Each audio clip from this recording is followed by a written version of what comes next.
हे भगवान, उसने न केवल अपना लेवल बढ़ाया बल्कि उसे एक ब्लैक आयरन ट्रेजर चेस्ट भी मिल गया। प्रतिकृति नंबर 1 ने तुरंत खजाने का संदूक उठा लिया, जबकि प्रतिकृति नंबर 2 ने तुरंत अपना स्टेटस पैनल चेक किया।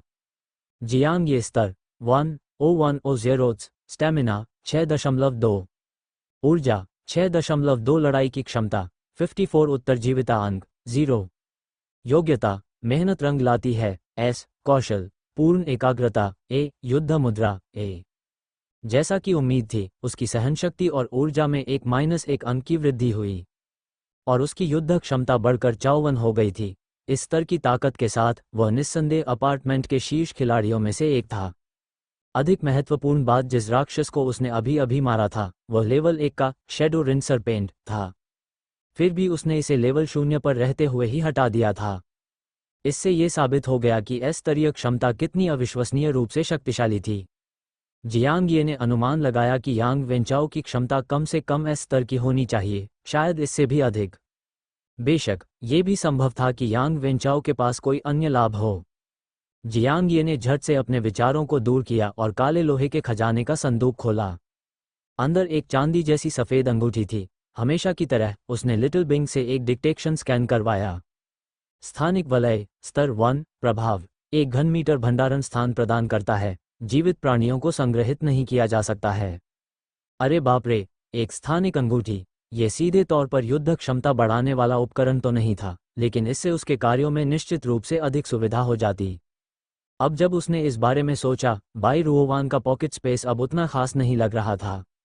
हालांकि एक महत्वपूर्ण अंतर था, स्पेशियल रिंग चोरी हो सकती है। दूसरी ओर बाई रुओवान का पॉकेट स्पेस स्थायी और गैर हस्तांतरणीय था और यह संभवतः मात्र 1 घन मीटर से कहीं अधिक बड़ा था। फिर भी फिलहाल इतना ही काफ़ी था। जियांग ये ने अंगूठी को रेप्लिका नंबर 1 की उंगली में पहनाया और रसोई के चाकू और लिटिल बिंग दोनों को उसके अंदर रख दिया। सांप के जहर के कारण उसका दाहिना हाथ अभी भी अकड़ा हुआ और कमजोर महसूस हो रहा था, लेकिन कुछ देर तक रगड़ने के बाद सुन्नपन धीरे धीरे कम होने लगा। अत्यधिक सावधानी बरतते हुए वह अपार्टमेंट नंबर 2064 की ओर आगे बढ़ा। इस दौरान जियांग ये ने ध्यान नहीं दिया, लेकिन जैसे ही वह चला गया, अपार्टमेंट नंबर 2048 का दरवाजा चुपचाप चरमराते हुए दरवाजा खुल गया। दरवाजे के पास से एक काली परछाई तेजी से गुजरी और फिर दरवाजा बिना किसी आवाज के फिर से बंद हो गया। सौभाग्यवश रास्ते में और कोई खतरा नहीं था। जब जियांग ये आखिरकार अपार्टमेंट 2064 में पहुंचा तो उसने जरा भी संकोच नहीं किया। चूंकि उसने सफाई के काम को आजमाने का फैसला पहले ही कर लिया था, इसलिए अब हिचकिचाने का कोई मतलब नहीं था। जैसे ही उसने दरवाजा खटखटाने के लिए हाथ उठाया, अचानक उसके दिमाग में एक सिस्टम नोटिफिकेशन की आवाज गूंजी। डिंग, अपार्टमेंट घोषणा, यांग वेंचाओ को बधाई, वे इस अपार्टमेंट में लेवल 2 तक पहुंचने वाले पहले खिलाड़ी हैं। इनाम, एक काला लोहा खजाना बॉक्स। क्या बकवास है, यांग वेंचाओ पहले ही लेवल 2 पर पहुंच गया? यह अविश्वसनीय रूप से तेज था। जियांग ये ने तुरंत ग्रुप चैट खोली। छोटी लिकुन ने अभी अभी एक अपडेट साझा किया था, यांग वेंचाओ पर राक्षसों ने दोबारा हमला नहीं किया है। लगता है वो इस पूरे समय दूसरे अपार्टमेंट के खिलाड़ियों से लड़ रहा था। दूसरों को भी इस बात को समझने में ज़्यादा समय नहीं लगा। अरे रुको, तो ड्यूल रूम में लड़कर भी लेवल बढ़ाया जा सकता है? शायद उसने दूसरे अपार्टमेंट के खिलाड़ियों को हराया होगा, इसीलिए उसका लेवल बढ़ गया। तो अब यांग वेंचाओ आधिकारिक तौर पर हमारे अपार्टमेंट का सबसे मजबूत खिलाड़ी है। धत, मैं दूसरे अपार्टमेंट के खिलाड़ियों को भी चुनौती देना चाहता हूं, लेकिन ड्यूल रूम केवल 20वीं मंजिल या उससे ऊपर रहने वाले खिलाड़ियों के लिए ही उपलब्ध है। मुझे लगता है कि अगर जियांग ये को आज के दौर में जीवित रहना है तो उसके लिए सबसे अच्छा तरीका है कि वह द्वंद्वयुद्ध कक्ष में भी लड़े। वह सिर्फ छोटे मोटे काम करके इतना भारी किराया नहीं चुका सकता। कुछ लोग द्वंद्वयुद्ध कक्ष में लड़ना चाहते हैं लेकिन उन्हें मौका नहीं मिलता, जबकि कुछ लोगों को मौका तो मिलता है लेकिन वे लड़ने से डरते हैं। दुनिया का यही नियम है, ठीक वैसे ही जैसे पैसा हमेशा उन लोगों के पास जाता है जिन्हें इसकी ज़रूरत नहीं होती। दुखद, लेकिन कम से कम हम खुशकिस्मत हैं कि हमारे अपार्टमेंट में यांग वेंचाओ जैसा कोई है। ये स्पष्ट किया गया था। कई छात्र अब भी जियांग ये के प्रति शत्रुतापूर्ण रवैया रखते थे। कुछ लोग तो खुलेआम उसका मजाक उड़ा रहे थे। जियांग ये ने उनकी बातों को नज़रअंदाज कर दिया, लेकिन मन ही मन वह अब द्वंद्व कक्ष का उपयोग करने के लिए उत्सुक था। रेप्लिका नंबर 2 की ताकत को देखते हुए उसके जीतने की संभावना काफ़ी अधिक थी। दरवाजे पर दस्तक। जब ये सारे विचार उसके दिमाग में चल रहे थे, तभी आखिरकार रेप्लिका नंबर 1 ने अपार्टमेंट 2064 के दरवाजे पर दस्तक दी। परंतु फिर कुछ भयानक घटित हुआ। ठीक उसी क्षण अपार्टमेंट नंबर 2025 में आराम कर रहे जियांग ये के मुख्य शरीर ने भी दस्तक सुनी। उसका पूरा शरीर हिल गया और उसने सहज रूप से अपने दरवाजे की ओर देखा। ये क्या बकवास है? क्या उसे मतिभ्रम हो रहा था? ऐसा हो ही नहीं सकता कि अपार्टमेंट 2064 और अपार्टमेंट 2025 एक ही कमरा हो, है ना? या क्या इस मंजिल पर किसी भी अपार्टमेंट के दरवाजे पर दस्तक देने से सभी कमरों में दस्तक की आवाज़ गूंजने लगी? जियांग ये को यकीन नहीं था, लेकिन उस भयानक खटखटाहट की आवाज़ ने उसकी रीढ़ की हड्डी में सिहरन पैदा कर दी। इस बीच अपार्टमेंट नंबर 2064 में दरवाज़ा चुपचाप खुल गया, लेकिन इसके पीछे कोई नहीं था। रेप्लिका नंबर 1 का पूरा शरीर तनावग्रस्त हो गया, उसकी पीठ पर ठंडा पसीना आ गया। लेकिन गौर से देखने पर उसने महसूस किया वहाँ कोई मौजूद था, या यूं कहें ये लिटिल बिंग जैसा एक रोबोट सहायक था। यह इतना छोटा था कि पहली नज़र में इस पर ध्यान देना मुश्किल था। जियांग ये ने राहत की सांस ली। फिर सहायक की ठंडी, भावहीन आवाज़ सुनाई दी। क्या आप सफाईकर्मी संख्या 007 हैं? कृपया अपना कार्य पहचान पत्र प्रस्तुत करें। ये रोबोट सहायक स्पष्ट रूप से अनुकूलित किया गया था। लिटिल बिंग की प्यारी और कोमल आवाज़ के विपरीत यह एक सख्त, पेशेवर लहजे में बोलता था। ये बिल्कुल एक गंभीर स्वभाव वाले ऑफिस कर्मचारी की तरह लग रहा था। ये सुनकर जियांग ये को सहज रूप से अपने गणित शिक्षक की याद आ गई। दबाव अचानक बहुत बढ़ गया। जियांग ये ने समय बर्बाद करने की हिम्मत नहीं की, उसने तुरंत अपना वर्क आईडी प्रस्तुत किया। उस छोटे रोबोट ने उसकी जांच की और फिर उसे अपार्टमेंट के अंदर ले गया। जैसे जैसे वो फर्श पर सरकता गया, वो उसी सख्त, व्यावसायिक लहजे में बोलता रहा। मालिक घर पर नहीं है, मैं आपके सफाई कार्य की निगरानी करूंगा। जियांग ये ने राहत की एक छोटी सी सांस ली। कोई लोग नहीं? अच्छा। उन्हें हल्की सामाजिक चिंता थी और उन्हें डर था कि किराएदार के साथ बातचीत करना खतरनाक हो सकता है। लेकिन जैसे ही उसने अपार्टमेंट के लिविंग रूम में चारों ओर नज़र डाली, उसे कुछ अजीब सा महसूस हुआ। वो जगह एकदम साफ सुथरी थी। देखने में तो ऐसा बिल्कुल नहीं लग रहा था कि इसे सफाई की ज़रूरत है। इससे पहले कि वो कुछ पूछ पाता, रोबोट फिर से बोलने लगा। मालिक स्वच्छता को लेकर बहुत सतर्क रहता है, इसीलिए अपार्टमेंट इतना साफ है। आपका कार्य ये है मालिक के गिरे हुए बालों के ठीक 10,086 रेशे ढूंढना। इसके बाद आपको बालों को धोना, सुखाना, प्रत्येक बाल पर हेयर ट्रीटमेंट लगाना और उन्हें सावधानीपूर्वक स्टोव करना होगा। एक बार यह पूरा हो जाने पर आपका कार्य समाप्त माना जाएगा। ओह, जियांग ये जम गया। ये किस तरह का विचित्र सफाई कार्य था? लेकिन फिर दोबारा सुनने में भले ही अजीब लगे, लेकिन यह उतना मुश्किल नहीं लग रहा था। और यह रोबोट सहायक काफ़ी तर्कसंगत प्रतीत हुआ, तो उसने बस इतना ही पूछा, क्या आपके पास बाल इकट्ठा करने के लिए कोई विशेष उपकरण है? क्लीनिंग सर्विस हब में उसने जो सीखा था, उसके अनुसार सफाई के उपकरण किराएदार द्वारा उपलब्ध कराए जाने चाहिए थे। उसे अपना लाने की ज़रूरत नहीं है। तथापि रोबोट का जवाब था, मालिक के बाल बेहद कीमती हैं, इन्हें कभी भी वैक्यूम क्लीनर, पोछे या किसी अन्य सफाई उपकरण से नहीं छूना चाहिए। आपको इसे अपनी आंखों से खोजना होगा और इसे हाथ से उठाना होगा। और आपको बेहद सावधान रहना होगा, एक भी धागा क्षतिग्रस्त नहीं होना चाहिए। अगर एक भी बाल खराब हो जाए तो रोबोट की डिस्प्ले स्क्रीन पर भयभीत भाव दिखाई दिया, जिसके बाद उसने आगे की जानकारी साझा की। मालिक बहुत बहुत क्रोधित होगा और तुम्हारा भाग्य बहुत ही दुखद होगा। बहुत ही दुखद? ये क्या बकवास है? जियांग ये ने मुश्किल से अपनी बात कही और पूछा, क्या मैं इस सफाई कार्य को अभी रद्द कर सकता हूँ? बिल्कुल, रोबोट ने जवाब दिया। जियांग ये को एक पल के लिए राहत महसूस हुई। जब तक आपको केवल 12,000 युआन का रद्दीकरण शुल्क देना होगा। ये क्या बकवास है? इस काम के लिए उनकी तनख्वाह मात्र 6,000 युआन थी। लेकिन रद्द करने का शुल्क 12,000 था। मुझे सीधे सीधे लूट क्यों नहीं लेते? जियांग ये पर पहले ही 350,000 युआन का कर्ज चढ़ चुका था। और हालांकि कर्ज तो कर्ज ही था, लेकिन वह यूं ही हार मानकर उसे अनिश्चित काल तक बढ़ने नहीं दे सकता था। कोई और विकल्प न होने पर उसने दांत पीस कर पूछा, आपके मालिक के गिरे हुए बाल आखिर कहाँ हैं? ये पूरे अपार्टमेंट में फैला हुआ है, हालांकि बाथरूम में इसकी सांद्रता सबसे अधिक है। जियांग ये ने आह भरी। ठीक है, मैं बाथरूम से शुरू करता हूँ। इस दौरान, जबकि रेप्लिका नंबर 1 अब तक के सबसे बेतुके सफाई कार्य में फंसी हुई थी, दूसरी प्रतिकृति, जो भेष बदलने वाले मुखौटे के कारण अभी भी अदृश्य थी, अपार्टमेंट 2064 के बाहर ही खड़ी रही। ये पुष्टि करने के बाद कि नंबर 1 को तत्काल कोई खतरा नहीं है, उसने पहली मंजिल पर स्थित द्वंद्व कक्ष की ओर जाने का फैसला किया। तथापि वो लिफ्ट की ओर मुश्किल से कुछ ही कदम बढ़ा पाया था, जब अचानक से एक काली छाया ने उसका रास्ता रोक दिया। वो परछाई अचानक कहीं से प्रकट हुई, इससे पहले कोई संकेत भी नहीं मिला था। इस समय जियांग ये की दूसरी प्रतिकृति अभी भी गुप्त मोड में थी। वो तुरंत सतर्क हो गया, लेकिन उसे यकीन नहीं था कि क्या वह परछाई वास्तव में उसे देख सकती है। तभी अंधेरे से एक गहरी, गूंजती हुई आवाज सुनाई दी। पैसे कम पड़ रहे हैं क्या? कम पैसे हैं? जियांग ये अनिश्चित बनी रही और जवाब देने की हिम्मत नहीं कर पाए। कोई जवाब न देखकर परछाई अधीर हो गई और सीधे उसे बेनकाब कर दिया। उस अदृश्यता के छोटे से करतब से तुम किसे बेवकूफ़ बना रहे हो? मैं दोबारा पूछूंगा, क्या आपके पास पैसों की कमी है? मैं आपको जल्दी से धन अर्जित करने में मदद कर सकता हूँ। सफाईकर्मी के रूप में काम करने की तुलना में ये तेज़ और आसान है। अच्छा था, जल्दी और आसानी से पैसा, ये बिल्कुल किसी धोखाधड़ी वाले प्रस्ताव जैसा क्यों लग रहा था? जियांग ये को सहज रूप से इस पर विश्वास नहीं हुआ, लेकिन चूंकि उसे इस परछाई के बारे में कोई जानकारी नहीं थी, इसलिए उसने इसे सिरे से खारिज नहीं किया।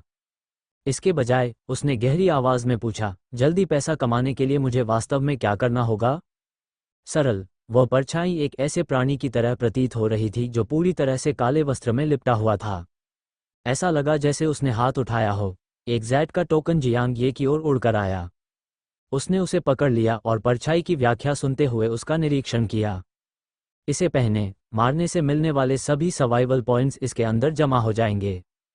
उसके बाद 20वीं मंजिल पर वापस जाओ और मुझे ढूंढो। मैं तुमसे ये जेड टोकन एक सर्वाइवल पॉइंट के बदले 100,000 में खरीद लूंगा।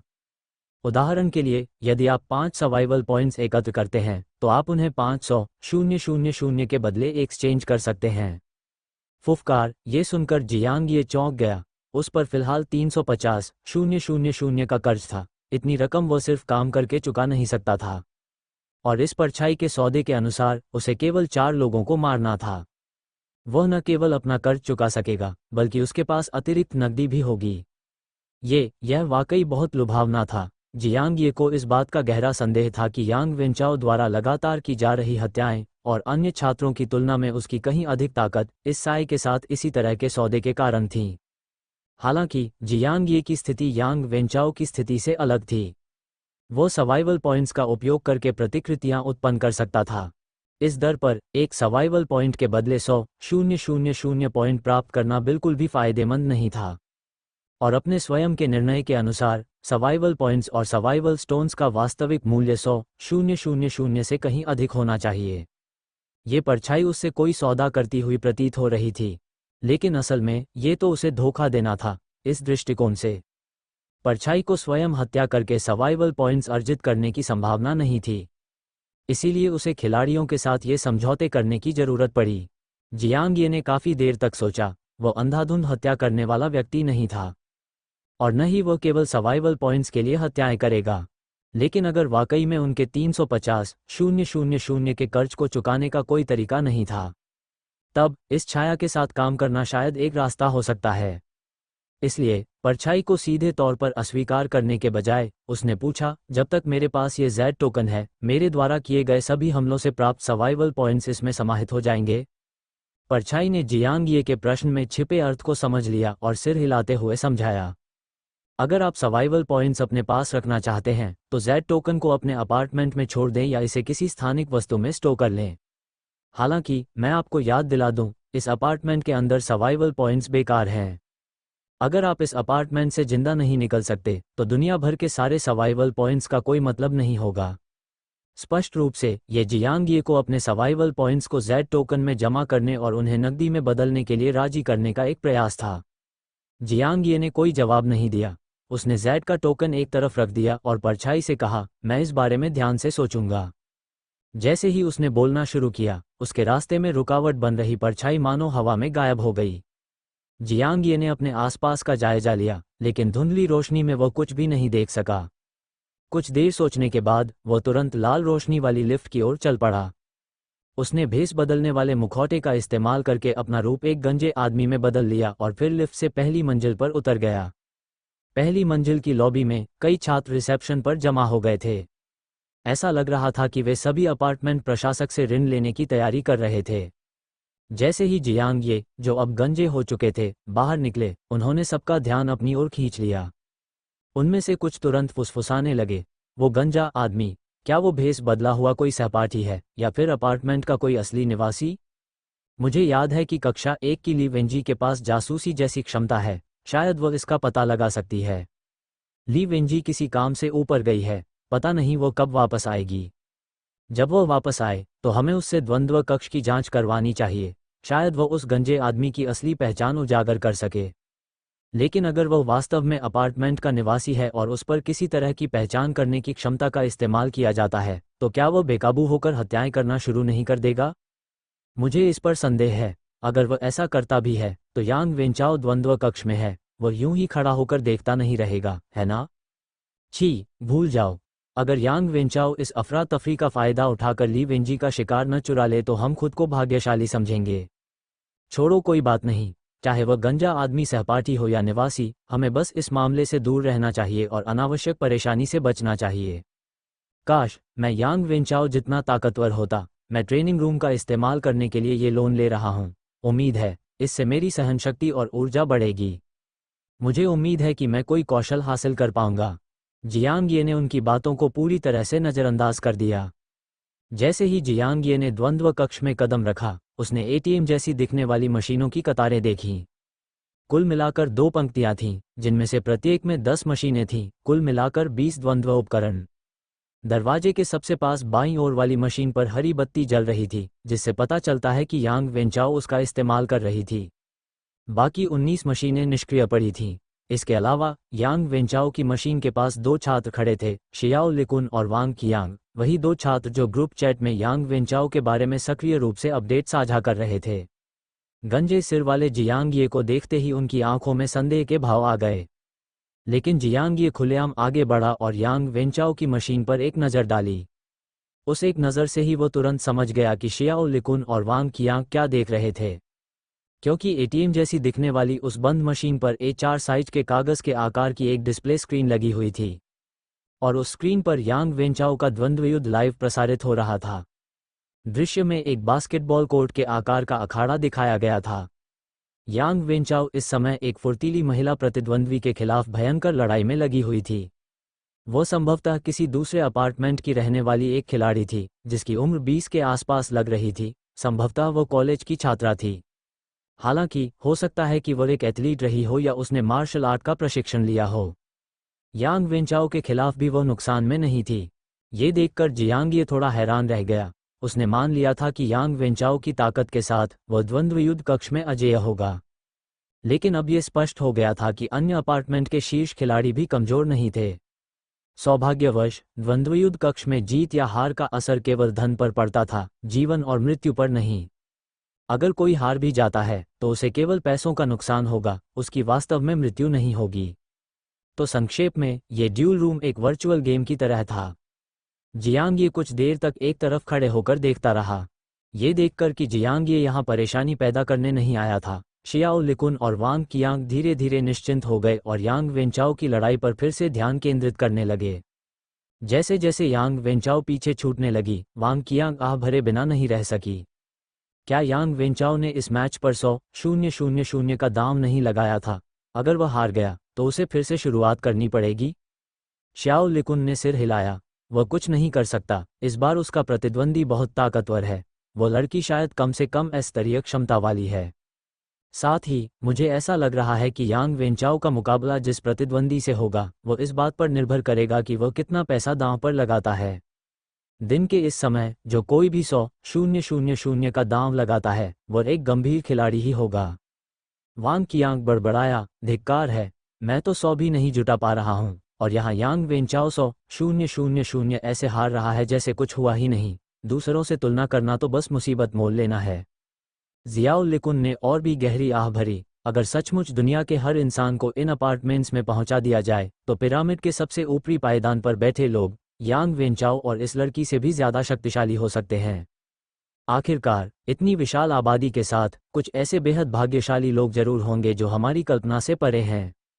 वांग कियांग के मन में अचानक एक विचार आया, बेहद भाग्यशाली लोग, क्या इसका मतलब किसी ऐसे व्यक्ति से है जिसके पास एसएसएस स्तर की क्षमता है?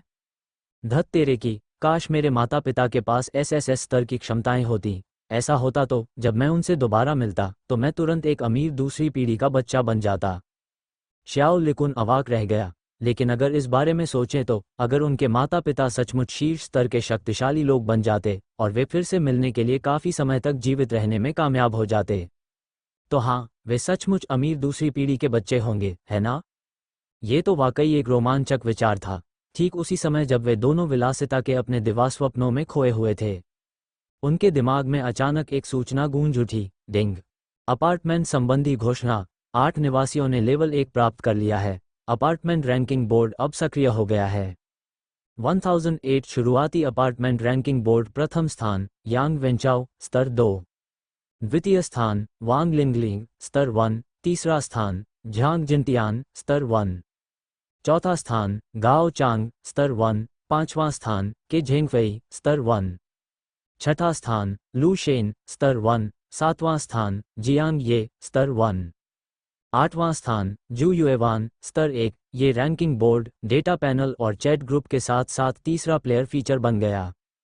वह जगह खाली और वीरान लग रही थी जिस पर केवल 8 नाम लिखे थे। लेकिन जैसे ही यह सामने आया, चैट ग्रुप में हलचल मच गई।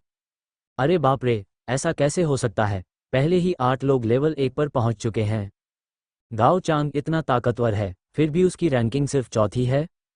ये रैंकिंग समान स्तर वाले खिलाड़ियों के लिए उनके लेवल अप के समय के अनुसार क्रमबद्ध की जानी चाहिए। झांग जिनटियन और के झेंगफेई ने गुमनाम रहकर आपसी सहायता समूह में कभी शामिल नहीं हुए, फिर भी वे भी लेवल 1 पर पहुंच चुके हैं। रुको, जियांग ये भी लेवल 1 पर पहुंच गया। क्या डिंग डैन को मारने के बाद उसका लेवल बढ़ गया? यूजियू, डिंग डैन को मारने से जियांग ये का लेवल शायद नहीं बढ़ा। मैंने सुना है कि लेवल बढ़ने पर सुनहरी रोशनी चमकती है, लेकिन उस समय उसने ऐसा कुछ नहीं दिखाया। तो बाद में उसका पीछा राक्षसों ने किया और वो बच भी गया और उसका लेवल भी बढ़ गया। क्या इसका मतलब ये है कि राक्षस उतने शक्तिशाली नहीं हैं? मजबूत नहीं, बिल्कुल नहीं। मुझे याद है यांग वेंचाओ ने कहा था कि जियांग ये ने एक पैकेज खोला था, उसे उसमें से कोई शक्तिशाली वस्तु मिली होगी, इसीलिए वह राक्षस को मार सका और उसका स्तर बढ़ गया। धत तेरे की, अब तो मुझे पैकेज चुराने का मन कर रहा है। लापरवाही मत बरतो, पैकेज चोरी करना पूरी तरह से किस्मत पर निर्भर है। हो सकता है आपको कुछ अच्छा मिल जाए, लेकिन आपको भारी भरकम हर्जाना देना ही पड़ेगा। फिर भी मुझे बहुत जलन हो रही है। जो लोग लेवल 1 पर पहुंच गए हैं वे न केवल ज़्यादा ताकतवर हैं बल्कि रैंकिंग में भी उनका नाम आता है। वहीं हम लेवल 0 वाले तो बिल्कुल ही महत्वहीन हैं, किसी उपन्यास में पृष्ठभूमि में पड़े साधारण पात्रों की तरह। बिल्कुल सही, मैं भी वाकई में आगे बढ़ना चाहता हूँ। यह मैस्लो के पदानुक्रम जैसा ही है। किराया देना और काम करना तो बस सबसे निचले स्तर की जीवन रक्षा की ज़रूरत है। आगे बढ़ना और मजबूत बनना ही असली उच्च लक्ष्य है। वैसे जो लोग लेवल 1 तक पहुंच चुके हैं, क्या आप बता सकते हैं कि आपने ये कैसे किया? शायद हम बाकी लोग भी आपके उदाहरण का अनुसरण कर सकें। चैट में लेवल अप करने को लेकर गर्मागर्म बहस छिड़ गई, लेकिन रैंकिंग में शामिल 8 खिलाड़ियों में से किसी ने भी जवाब नहीं दिया। ठीक तभी ड्यूल रूम मशीन #1 की स्क्रीन पर एक बोल्ड फेल नोटिफिकेशन पॉपअप हुआ। बातचीत में मग्न हो चुके श्याओ लिकुन और वांग कियांग अचानक होश में आ गए और उनकी आंखें हैरानी से चौड़ी हो गईं। अरे नहीं, यांग वेंचाओ सचमुच हार गया। 100,000 बस यूं ही गायब हो गए।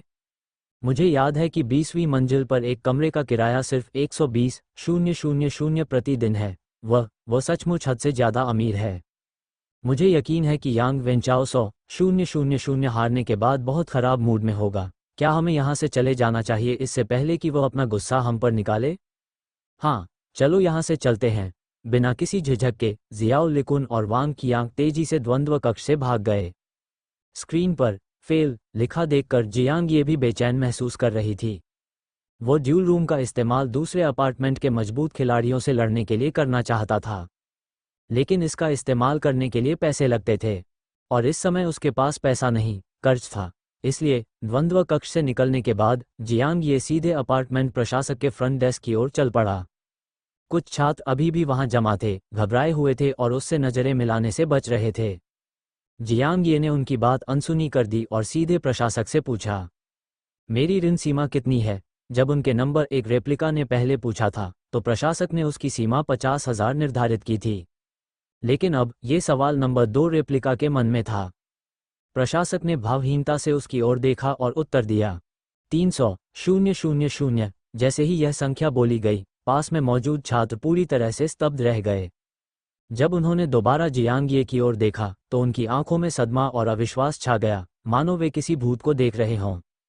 उन्हें पहले ही अंदाजा हो गया था कि यह गंजा आदमी उनके भेष बदले हुए सहपाठियों में से एक है, लेकिन उन्हें कभी उम्मीद नहीं थी कि इस सहपाठी की ऋण सीमा 300,000 होगी। सामान्य छात्रों के लिए कुछ $100 का ऋण प्राप्त करना ही एक वरदान था। बहुत कम लोग ही 1,000 का आंकड़ा पार कर पाते हैं। जहां तक 10,000 से अधिक के ऋणों की बात है, उन्होंने ऐसा होते कभी नहीं देखा था। और फिर भी इस गंजे आदमी को इतनी आसानी से 300,000 मिल गए। ये किस तरह का घिनौना विशेषाधिकार था? यहाँ मौजूद सभी लोग जानते थे कि ऋण सीमाएं प्रशासक के मूल्यांकन में खिलाड़ी की क्षमता पर आधारित होती हैं। जितनी अधिक संभावना होगी, ऋण सीमा उतनी ही अधिक होगी।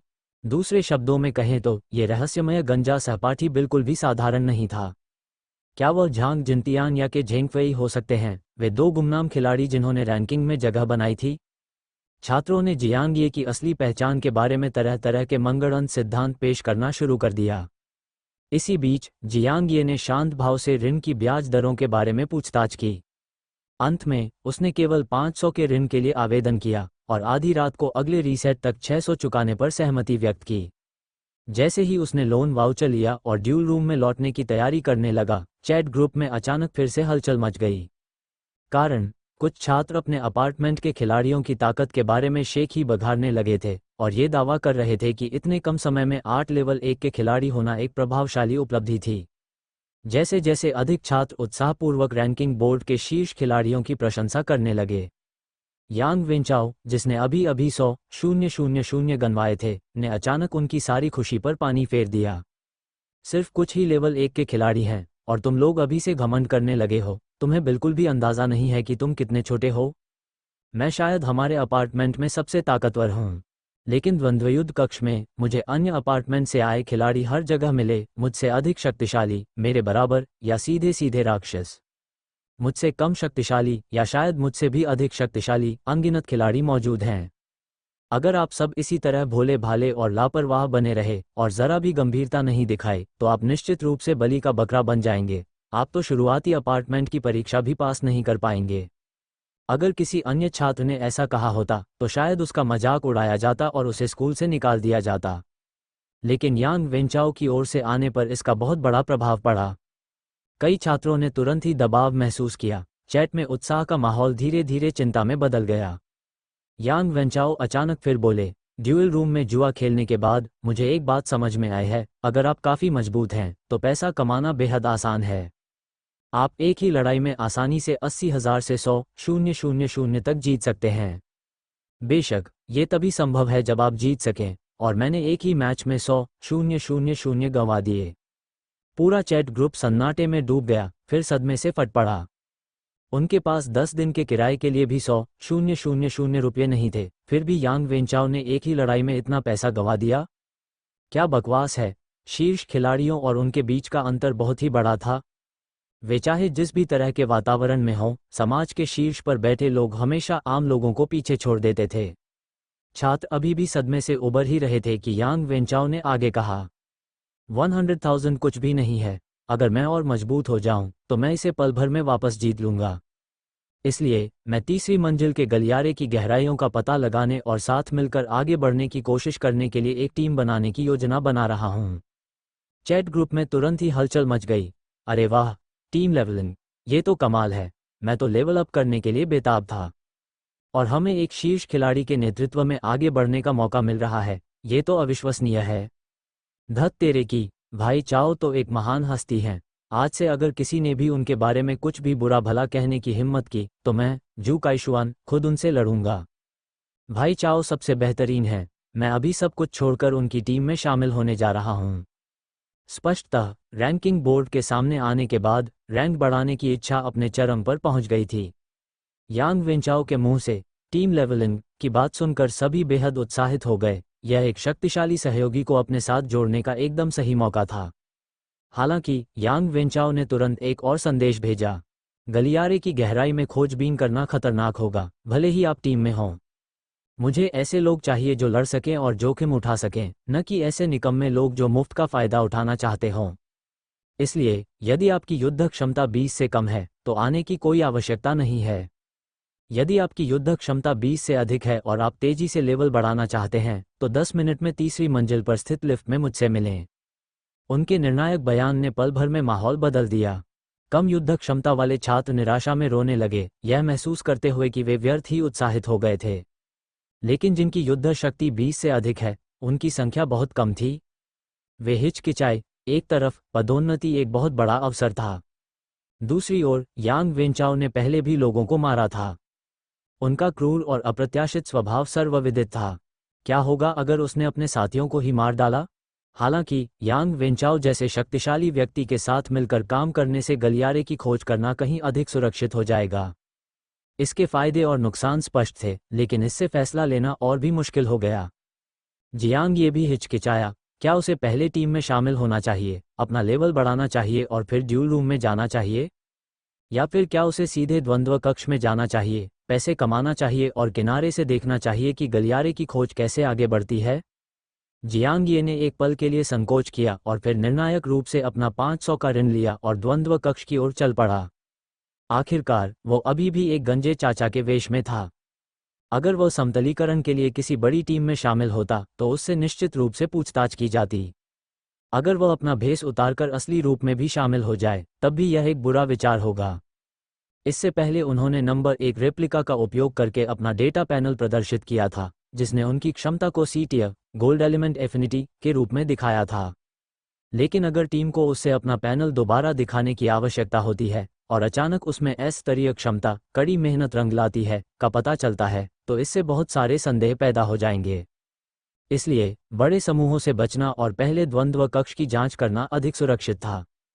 इसी बीच कमरा नंबर 2064 में उसी समय कमरा नंबर 2064 में तैनात नंबर 1 रेप्लिका ने आखिरकार पहले बाथरूम की सफाई पूरी कर ली थी, जिसमें से कुल मिलाकर 1000 से अधिक बाल निकाले गए थे। गीले और उलझे हुए बालों के हर एक रेशे को पकड़ते हुए जियांग ये अपने अंदर की गहरी बेचैनी को दूर नहीं कर पा रही थी। निजी सहायक के निर्देशों का पालन करते हुए उसने 1000 से अधिक बालों को एक बड़े पानी की टंकी जैसे कंटेनर के अंदर रख दिया। फिर वो मास्टर बेडरूम के बाथरूम की ओर बढ़ा, लेकिन तभी उसने एक चौंकाने वाली बात देखी। खिड़की के अंदर एक कांसे का खजाना संदूक खुलेआम रखा हुआ था। ये कांसे का संदूक उस बेदाग और व्यवस्थित अपार्टमेंट में बिल्कुल बेमेल लग रहा था। जियांग ये की आंखों में चमक आ गई और उसके मन में एक साहसिक विचार उत्पन्न हुआ। वो सीधे खिड़की की ओर बढ़ा और साथ ही पर्सनल असिस्टेंट रोबोट को सहजता से समझा रहा था। मास्टर बेडरूम की सफाई मैं बे विंडो से शुरू करूंगी। पर्सनल असिस्टेंट रोबोट ने कोई आपत्ति नहीं जताई। जैसा चाहो वैसा करो, बस ये सुनिश्चित कर लो कि बालों के सभी 10,086 रेशे मिल जाएं और सही सलामत हों। जियांग ये ने सिर हिलाया, खिड़की के पास गया और कांसे के खजाने के संदूक पर हाथ रख दिया। उसका शरीर अकड़ गया, उसका मन तनावग्रस्त हो गया, लेकिन उसने शांत होने का नाटक करते हुए पूछा, क्या इसे भी साफ करने की जरूरत है? पर्सनल असिस्टेंट रोबोट ने जवाब देने से पहले कुछ पल के लिए विराम लिया। तुम्हारा क्या मतलब है? खिड़की पर रखा कंबल। मालिक के बाल आमतौर पर कंबल के नीचे नहीं आते, लेकिन अगर आपको संदेह है तो आप जांच कर सकते हैं। जियांग ये की आंखें आश्चर्य से चमक उठीं। इसका मतलब ये था कि पर्सनल असिस्टेंट रोबोट कांस्य खजाने की पेटी को नहीं देख सकता था। लेकिन क्या ये सिर्फ रोबोट की वजह से था या सभी गैर खिलाड़ी निवासी खजाने के बक्से नहीं देख पा रहे थे? जियांग ये ने समय बर्बाद करने की हिम्मत नहीं की। उसने तुरंत उस संदूक को अपनी जेब में रख लिया। फिर मानो कुछ हुआ ही ना हो, उसने बाल साफ करना जारी रखा।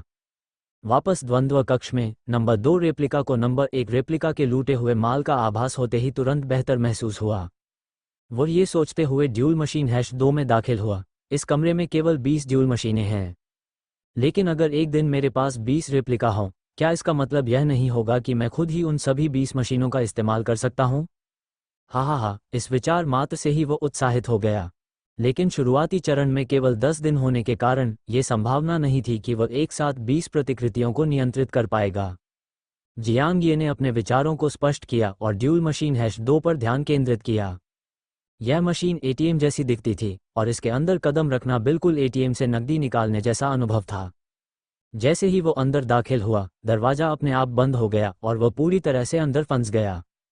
एक रोबोटिक आवाज़ ने 20वीं मंजिल के किराएदार के रूप में उसकी पहचान की पुष्टि की, फिर मशीन के उपयोग शुल्क के रूप में स्वचालित रूप से 100 सर्वाइवल पॉइंट्स काट लिए। अचानक जैसे ही जियांग ये बैठा, किसी प्रकार का तंत्र सक्रिय हो गया।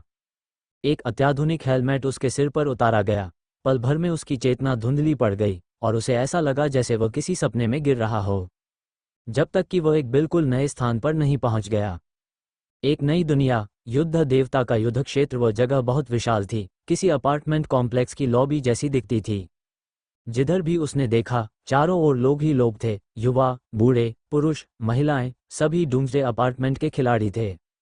प्रत्येक खिलाड़ी के सिर के ऊपर एक काला शीर्षक लिखा हुआ था, नामहीन काला लोहा विशाल इलेक्ट्रॉनिक स्क्रीन।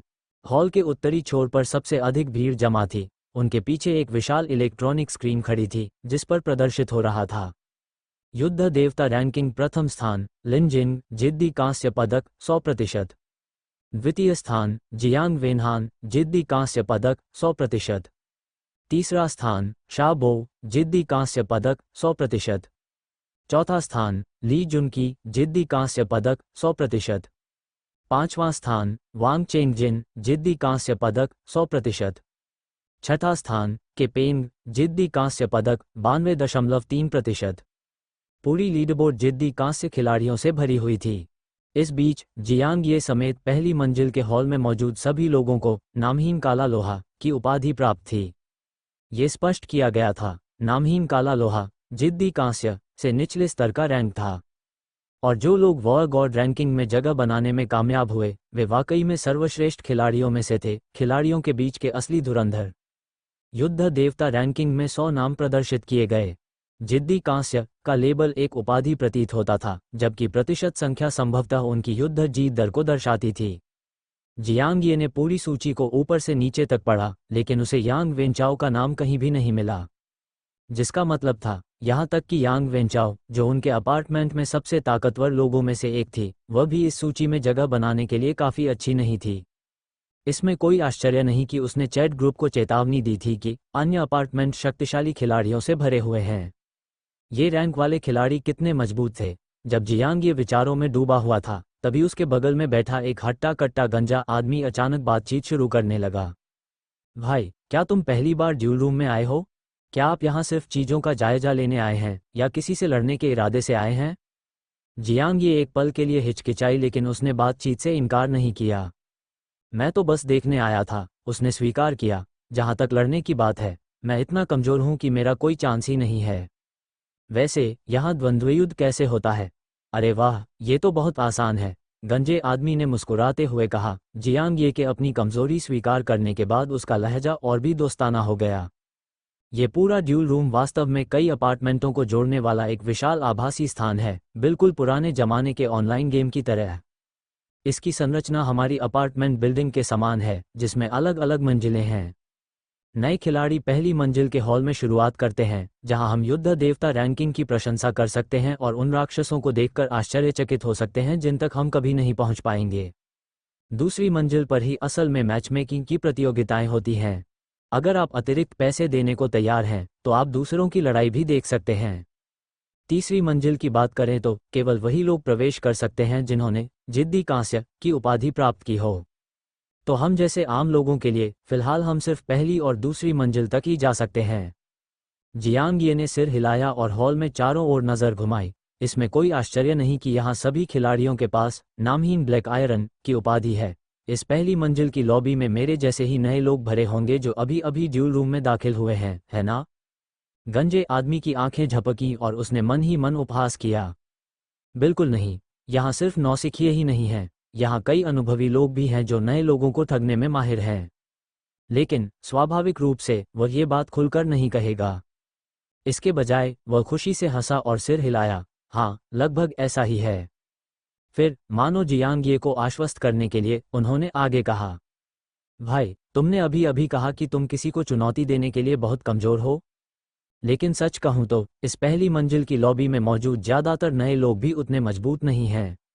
जरा सोचिए, जो भी इतनी जल्दी ड्यूल रूम में प्रवेश कर पाता है वह महज भाग्यशाली है कि उसे 20वीं मंजिल या उससे ऊपर का अपार्टमेंट आवंटित किया गया है। उनमें से कई के पास डी स्तरीय या यहाँ तक कि ई स्तरीय क्षमताएं हैं। अगर किसी ने सी स्तरीय क्षमता को जागृत कर लिया तो उसे पहले से ही सबसे शक्तिशाली लोगों में से एक माना जाएगा। ऐसे में अगर आप किसी नौसिखिए से मुकाबला करते हैं तो आपके जीतने की संभावना वास्तव में काफ़ी अच्छी होती है। इसके अलावा ड्यूल रूम एक आभासी वातावरण है, बिल्कुल एक गेम खेलने की तरह। अगर आप हार भी जाते हैं तो आप केवल पैसे खो रहे हैं, अपनी जान नहीं। फिर गंजा आदमी अचानक और करीब झुक गया और जानबूझकर अपनी आवाज़ धीमी कर ली। मैं आपसे थोड़ा ज़्यादा समय से यहाँ हूँ और मैंने नए आने वालों के बारे में कुछ जानकारी जुटाई है।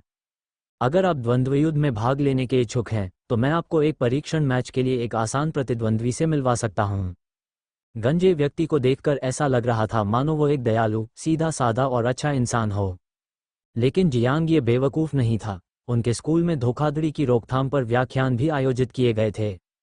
वो किसी भी हालत में इस गंजे आदमी की बकवास पर विश्वास नहीं करेगा।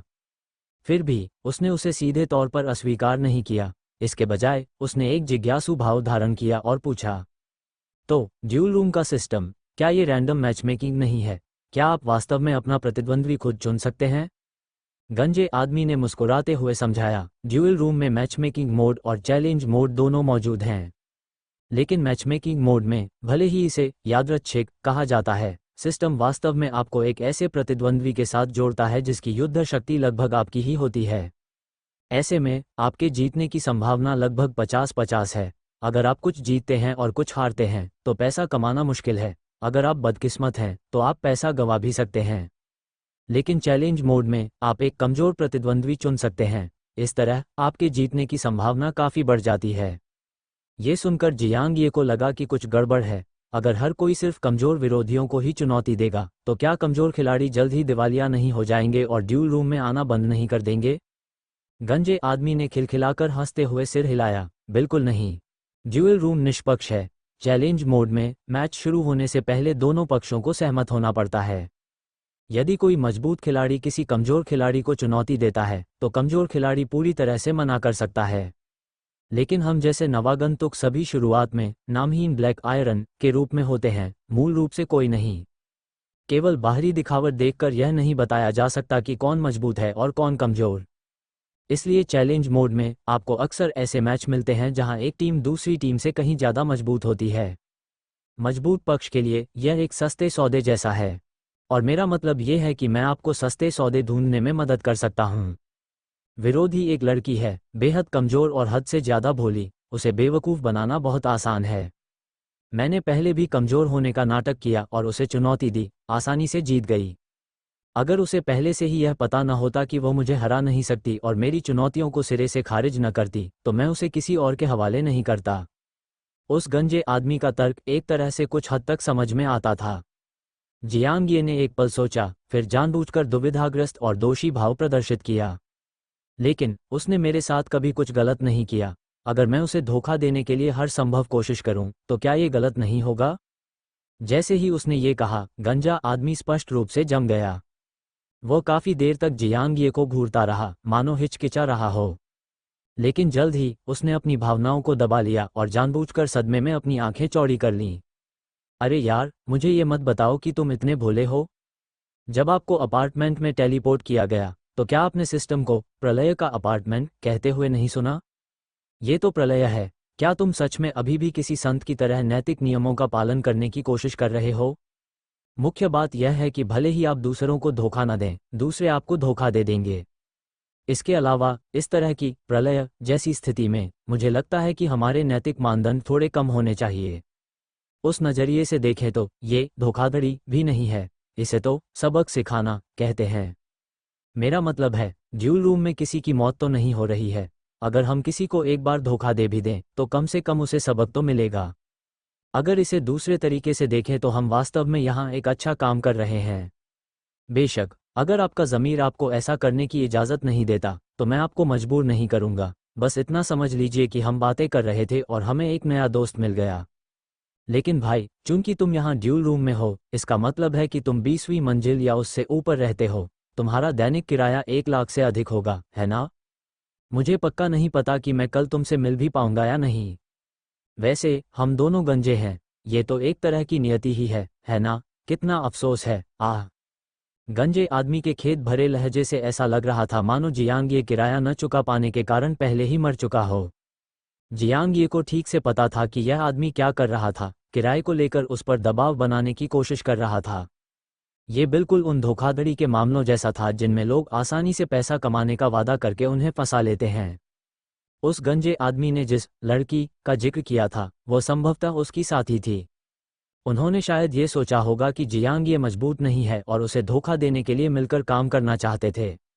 जियांग ये ने कुछ देर सोचा और थोड़ा असमंजस में पड़ गया, क्योंकि उस गंजे आदमी के अनुसार मैचमेकिंग मोड में विरोधियों की युद्ध क्षमता उसके समान ही होगी। पूर्ण शक्ति या छिपे हुए कार्ड के बिना मैचमेकिंग मोड के माध्यम से स्थिर आय अर्जित करना कठिन होगा। इसलिए अगर वह वास्तव में ड्यूल रूम में मुनाफा कमाना चाहता था तो चैलेंज मोड बेहतर विकल्प था। समस्या ये थी कि चैलेंज मोड में प्रतिद्वंद्वी मना कर सकते थे, दूसरों को ये सोचने पर मजबूर करना कि वह कमजोर है और चुनौती स्वीकार कर ले। यही असली समस्या थी जिसका सामना हर सस्ते सौदे की तलाश करने वाले खिलाड़ी को करना पड़ता था। और इस गंजे आदमी जैसे लोग जो लोगों को ठगने के लिए गिरोह बनाते थे शायद हर जगह मौजूद थे। क्या उसे सीधे सीधे उस गंजे आदमी का पर्दाफाश कर देना चाहिए और फिर उसके धोखेबाज गिरोह में शामिल हो जाना चाहिए? जियांग ये ने कुछ देर सोचा, फिर युद्ध देवता रैंकिंग की ओर मुड़कर देखा और गंजे आदमी से पूछा, लेकिन आपने इन दोनों मोड के बारे में जो कहा उसके आधार पर वॉर गॉड रैंकिंग में शीर्ष स्थान पर रहने वाले खिलाड़ियों की जीत दर 100% कैसे है? अगर वे इतने मजबूत हैं तो कमजोर खिलाड़ी निश्चित रूप से उनकी चुनौतियों को स्वीकार नहीं करेंगे, और मैचमेकिंग मोड में उन्हें जो प्रतिद्वंद्वी मिलते हैं वे भी मजबूत होने चाहिए।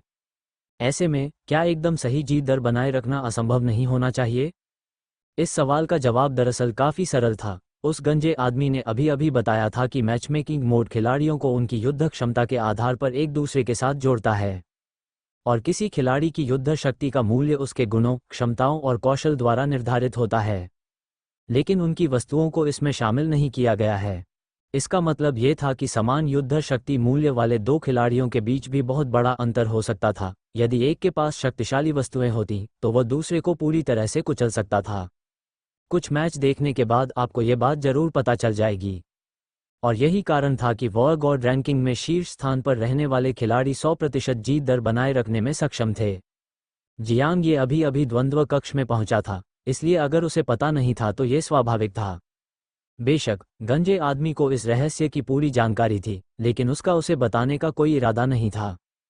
उसने जानबूझकर झूठ बोला। खैर, शायद उन शीर्ष खिलाड़ियों के पास अपने कुछ अनूठे फायदे हों। उदाहरण के लिए, यदि उन्होंने मार्शल आर्ट का प्रशिक्षण लिया है तो भले ही उनके प्रतिद्वंद्वी की युद्ध क्षमता समान हो, वे फिर भी जीत हासिल करते रह सकते हैं। शीर्ष स्तर के खिलाड़ियों की दुनिया हमारी कल्पना से परे है, इसलिए अगर हमें मौका नहीं मिलता तो ये स्वाभाविक है। सामान्य। जियांग ये ने कुछ देर सोचा और फिर इस बारे में कुछ सिद्धांत बनाने लगे कि शीर्ष खिलाड़ी लगातार क्यों जीतते रहते हैं, और जैसे जैसे ये सिद्धांत आकार लेने लगे उसने फिर से उस गंजे आदमी की ओर देखा और अचानक उसके मन में एक साहसिक विचार आया। क्योंकि इस पहली मंजिल की लॉबी में बहुत सारे नए लोग मौजूद थे, तो इस गंजे आदमी ने उसे ही घोटाले का निशाना कैसे बनाया? क्या वो आसानी से मूर्ख बनने लायक दिखता था या फिर यह एक यादृच्छिक चयन था? शायद दोनों में से कोई नहीं। जियांग ये का मन बदल गया और वह अचानक मुस्कुराते हुए गंजे आदमी की ओर मुड़ गया। भाई, मैंने इस बारे में अच्छी तरह सोच लिया है। सिर्फ ज़मीर से पेट नहीं भरता। अगर मैंने पैसे कमाना शुरू नहीं किया तो आज का किराया भी नहीं दे पाऊंगा। भाई, मुझे अपना संरक्षण दे दो, मैं तुम्हारी इस दयालुता को हमेशा याद रखूंगा। उस गंजे आदमी ने इन शब्दों का इंतजार करते हुए ही इतनी मेहनत की थी। उसने मन ही मन उपहास किया, लेकिन उसके चेहरे पर अब भी वही दोस्ताना, उत्साहपूर्ण मुस्कान थी जब उसने कहा, अरे, बात तुम्हें संरक्षण देने की नहीं है, इतनी विनम्रता दिखाने की जरूरत नहीं है। मेरा मानना है कि जितने ज्यादा दोस्त होंगे उतने ही ज्यादा अवसर मिलेंगे। लेकिन वैसे पहले आपको मुझे अपनी युद्ध क्षमता बतानी होगी, तभी मैं ये सुनिश्चित कर पाऊंगा कि आप वास्तव में उस लड़की को हरा सकते हैं या नहीं। जियांग ये ने सिर हिलाया और अपने सीधे सादे, भोले भाले दिखने वाले गंजे सिर के साथ गंभीरता से जवाब दिया, कोई बात नहीं। मेरी क्षमता सी स्तरीय स्वर्ण तत्व आत्मीयता है। मेरी सहनशक्ति 1.2, ऊर्जा 2.4, युद्ध शक्ति 5.5 है, और मैंने एक कौशल स्वर्ण प्रकाश तकनीक में महारत हासिल कर ली है। उन्होंने इतनी सहजता से बिना किसी झिझक के बात की कि यह बिल्कुल भी झूठ नहीं लगा। गंजा आदमी मन ही मन खुश हुआ और तुरंत उसकी तारीफ करने लगा। अरे भाई, इतनी ताकत के साथ तो तुम पूरे ड्यूल रूम में पहले से ही एक मजबूत खिलाड़ी माने जाते हो, और फिर भी आप कह रहे थे कि आप लड़ने के लिए बहुत कमजोर हैं। ये तो कुछ ज्यादा ही सावधानी है।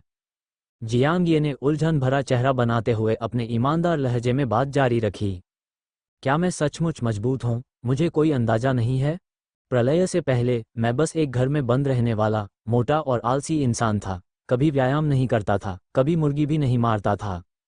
ये 5.5 युद्ध शक्ति जब असली लड़ाई की बात आती है तो शायद मैं इसका आधा भी इस्तेमाल न कर पाऊं। ये सुनकर आखिरकार गंजे आदमी को राहत मिली। आखिरकार 5.5 युद्ध शक्ति वाले किसी व्यक्ति को धोखा देने की कोशिश करना थोड़ा चुनौतीपूर्ण होता, लेकिन अगर यह आदमी अपनी पूरी ताकत का इस्तेमाल नहीं कर पाता तो ये बिल्कुल सही था। इसलिए उसने जियांग ये के कंधे पर हाथ रखकर उसे आश्वस्त किया। कोई बात नहीं, भले ही आप अपनी 5.5 युद्ध शक्ति का केवल आधा ही उपयोग कर सकें, फिर भी यह एक आसान जीत होगी। चलो, मैं तुम्हें उस भोली भाली छोटी लड़की को ढूंढने ले चलता हूँ। लेकिन भाई, तुम्हें उससे खुद बात करनी होगी। मैंने पहले भी उसे धोखा दिया है, इसलिए अगर वो हमें साथ देख लेगी तो वो तुम्हारी चुनौती बिल्कुल स्वीकार नहीं करेगी। जियांग ये ने सिर हिलाकर ये दर्शाया कि वो समझ गया है। उसी समय जब ये गंजा आदमी जियांग ये को दूसरी मंजिल की ओर ले जा रहा था, उसने चुपके से अपने साथी को एक निजी संदेश भेजा। एक और नया खिलाड़ी मिला। 5.5 युद्ध शक्ति काफी भोला भाला लगता है, शायद कमजोरी का नाटक नहीं कर रहा है। प्राप्तकर्ता, जिसका संपर्क नाम ली रान था, ने तुरंत जवाब दिया। क्या उसके पास कोई सामान है? 20वीं मंजिल पर मौजूद खिलाड़ियों को कांस्य खजाने की पेटी से शुरुआत करनी चाहिए थी। इस तथाकथित गंजे आदमी का असली नाम जू जिंगयाओ था। उसने ली रान को तुरंत जवाब दिया, नहीं, वो मेरी तरह ही बदनसीब है। उसके कांस्य खजाने के संदूक से उसे सिर्फ एक भेस बदलने वाला मुखौटा मिला, इसलिए मेरी ही तरह उसका असली रूप पूरी तरह छिपा हुआ है। वो लड़का है या लड़की, यह कोई नहीं जानता, लेकिन मुझे लगता है कि यह शायद एक युवा लड़की है। वह इतनी भोली थी कि उसे इस बात की चिंता थी कि लोगों को ठगना अनैतिक है या नहीं। जू जिंगयाओ ने अपने संदेश में लापरवाही से शिकायत की। उसे आश्चर्य हुआ कि ली रान ने जवाब देने से पहले हिचकिचाहट दिखाए। अगर वह सचमुच एक भोली भाली अनुभवहीन लड़की है तो क्या उसे धोखा देना हमारे लिए कुछ ज्यादा ही क्रूरतापूर्ण नहीं होगा? जू जिंगयाओ ने तुरंत जवाब दिया, बहन रान, जरा सोच समझ लो। दुनिया बदल गई है, और वैसे भी जब उसने चुनौती स्वीकार कर ली है तो इसका मतलब है कि वह दूसरों को भी धोखा देना चाहती है। अगर अंत में उसे नुकसान होता है तो इसके लिए उसका लालच ही जिम्मेदार होगा। वो इसी लायक है। और ये तो सिर्फ ड्यूल रूम है, ऐसा नहीं है कि यहाँ कोई सच में मर रहा है। बहन रान, तुम्हारा काम भोली भाली लड़की होने का नाटक करना है। महत्वपूर्ण क्षण में सचमुच भोली भाली लड़की की तरह व्यवहार करना शुरू मत करना। इसके बाद ली रान ने कोई जवाब नहीं दिया। इसी बीच गंजे आदमी के वेश में जू जिंगयाओ जियांग ये को सीढ़ियों से दूसरी मंजिल तक ले गई। आपातकालीन निकास द्वार पर पहुंचते ही उसने एक दिशा की ओर इशारा किया। वहां सफेद स्कूल यूनिफॉर्म में उस लड़की को देखो। जाकर उससे पूछो कि क्या वो चुनौती स्वीकार करने को तैयार है। वो सबसे पहले आपकी युद्ध क्षमता के बारे में जरूर पूछेगी। सच मत बताना, बस कह देना कि यह 1 पॉइंट कुछ या 2 पॉइंट कुछ है, और यह भी कि आपने कोई कौशल नहीं सीखा है। वह आपकी बात मान लेगी और आपकी चुनौती स्वीकार कर लेगी। ओह, और हाँ, वह स्कूली छात्रा अपने परिवार के साथ एक ही अपार्टमेंट में रहती है। उसके माता पिता ने उसे बहुत सारा पैसा दिया है। जब आप उसे चुनौती दें तो बड़ी रकम का दांव लगाएं। 1 या 2 हज़ार कोई बड़ी बात नहीं है। जियांग ये घबराई हुई लग रही थी। मेरे पास 1-2 हज़ार भी नहीं है। मेरे पास कुल मिलाकर सिर्फ 500 हैं, और वो भी अपार्टमेंट एडमिनिस्ट्रेटर से लिए गए लोन से। मैंने ड्यूल रूम एंट्री फीस के तौर पर 100 पहले ही दे दिए हैं, तो अब मेरे पास सिर्फ 400 बचे हैं। ये सुनकर जू जिंगयाओ को और भी यकीन हो गया कि यह सौदा पक्का हो चुका है। 500 की ऋण सीमा का मतलब था कि अपार्टमेंट प्रशासक को भी नहीं लगता था कि उसमें बहुत अधिक क्षमता है। लेकिन इतनी मेहनत के बाद भी सिर्फ 400 लोगों को ठगना, रहने भी दो, 400 भी कुछ नहीं से बेहतर था। रैंडम मैचमेकिंग से आसानी से पैसे का नुकसान हो सकता था। उसने जियांग ये को थोड़ा और आश्वस्त किया और फिर उसे ली रान को ढूंढने के लिए जाने का आग्रह किया। दूसरी मंजिल की लॉबी पहली मंजिल की लॉबी से काफ़ी बड़ी थी। इसका लेआउट किसी सिनेमाघर जैसा था, जिसमें सीटों की कतारें ही कतारें लगी हुई थीं। जब कोई खिलाड़ी बैठता था तो उसके दिमाग में स्वचालित रूप से एक नियंत्रण पैनल प्रकट हो जाता था। इस पैनल में पहली और दूसरी मंजिल के नक्शे प्रदर्शित किए गए थे, जिसमें प्रत्येक खिलाड़ी को एक लाल बिंदु के रूप में दर्शाया गया था। तभी जियांग ये को एहसास हुआ, चैलेंज मोड में उसे अपने प्रतिद्वंदी को व्यक्तिगत रूप से देखने की भी आवश्यकता नहीं थी। वो अपने मन में मौजूद मानचित्र के माध्यम से सीधे चुनौती दे सकता था। इसके अलावा खिलाड़ी चल रही लड़ाइयों को भी देख सकते थे। हालांकि दर्शक के रूप में भाग लेने के लिए अतिरिक्त शुल्क देना पड़ता था। ब्लैक आयरन ड्यूल रूम में लड़ाइयां देखने के लिए 100 survival points, bronze dual room में लड़ाइयां देखने के लिए 1000 सर्वाइवल पॉइंट्स। बेशक किसी लड़ाई को जनता के देखने के लिए उपलब्ध कराया जाएगा या नहीं, ये दोनों लड़ाकों की सहमति पर निर्भर करता था। अगर उनमें से कोई भी इसे निजी रखना चाहे तो कोई और इसे नहीं देख पाएगा। इसके अतिरिक्त वॉर गॉड रैंकिंग में शामिल खिलाड़ियों को अपनी देखने की फीस खुद तय करने का विशेषाधिकार प्राप्त था, और कुल दर्शक शुल्क का 10% मैच के विजेता को जाएगा। उदाहरण के लिए अगर 100 लोग ब्लैक आयरन स्तर की लड़ाई देखने के लिए पैसे देते हैं, तो उस लड़ाई का विजेता केवल दर्शकों से ही 1000 सर्वाइवल पॉइंट्स अर्जित करेगा। इसके अलावा दर्शक लड़ाकों को टिप भी दे सकते थे। हालांकि टिप का केवल 50% हिस्सा ही वास्तव में प्राप्तकर्ता तक पहुंचा। लेकिन ये देखते हुए कि ज़्यादातर शुरुआती खिलाड़ी शायद आर्थिक रूप से कमज़ोर थे, संभवतः बहुत कम लोग दर्शक के रूप में खेलने या टिप देने के लिए पैसे देने को तैयार थे। अधिकांश नियमित खिलाड़ियों के मुकाबलों को देखे जाने की संभावना कम ही होती थी। बेशक वॉर गॉड रैंकिंग में शीर्ष स्तर के लड़ाकों या प्रशंसक वर्ग वाले मशहूर खिलाड़ियों के लिए दर्शकों से पैसा कमाना निश्चित रूप से एक कारगर रणनीति थी। दूसरी मंजिल पर पहुंचने के बाद जियांग ये तुरंत उस स्कूली छात्रा के पास नहीं गया जिसकी ओर जू जिंगयाओ ने इशारा किया था। अगर उसे धोखाधड़ी करनी ही थी तो उसे पेशेवर तरीके से करनी थी। वह इसे ज़्यादा स्पष्ट नहीं होने दे सकता था। वो सबसे पहले एक खाली सीट पर बैठ गया और मन ही मन कंट्रोल पैनल का सावधानीपूर्वक अध्ययन करने लगा। जब उसे सब समझ आ गया तो उसने विशाल दूसरी मंजिल की लॉबी का जायजा लिया, मानो वह भी कोई नया व्यक्ति हो जो इधर उधर देख रहा हो। जब उसने सब कुछ स्वाभाविक सा लगने लगा, तभी वो वर्दी पहने स्कूली छात्रा की ओर चलने लगा। इसी बीच ली रान ने जू जिंगयाओ को एक और संदेश भेजा। क्या आपको यकीन है कि यह गंजा आदमी सिर्फ एक भोली भाली बच्ची है? जिस तरह से वह निशाना तलाश रहा है, उसे देखकर तो ऐसा नहीं लगता कि वह आंख बंद करके आपके निर्देशों का पालन करते हुए सीधे मेरे पास आ रहा है। सीढ़ियों से देख रही जू जिंगयाओ को यह मानना पड़ा कि जियांग ये उतना अनजान नहीं लग रहा था जितना उसने शुरू में सोचा था। कुछ पल हिचकिचाने के बाद उसने जवाब दिया, शायद वह धोखाधड़ी करने में स्वाभाविक रूप से माहिर है। खैर चिंता मत करो बहन रैन, उसकी ऋण सीमा केवल 500 है और उसके पास केवल 400 ही बचे हैं। ली रान ने इसे पढ़ा और आखिरकार उसे थोड़ा सुकून मिला। उस गंजे आदमी को अपनी ओर आते देख उसने तुरंत अपने कंट्रोल पैनल पर ध्यान केंद्रित करने का नाटक किया, मानो वह पूरी तरह से उसका अध्ययन करने में मग्न हो। जब जियांग ये उसके बगल में बैठ गया और सक्रिय रूप से बातचीत शुरू की, तभी उसने कोई प्रतिक्रिया दी। अरे तुम किस स्कूल से हो? ली रान ने पलकें झपकाई, मासूमियत का भाव दिखाया और जियांग ये की ओर देखकर आज्ञाकारी भाव से सिर हिलाया। जी अंकल, क्या आपको कुछ चाहिए? जियांग ये ने अनायास ही कुछ मनगढ़ंत बात कह दी। मेरा बेटा भी लगभग तुम्हारी ही उम्र का है, वह भी हाई स्कूल में पढ़ता है। वह मेरे साथ एक ही शुरुआती अपार्टमेंट में नहीं है और मुझे इस बात की थोड़ी चिंता है कि वह कैसा कर रहा होगा।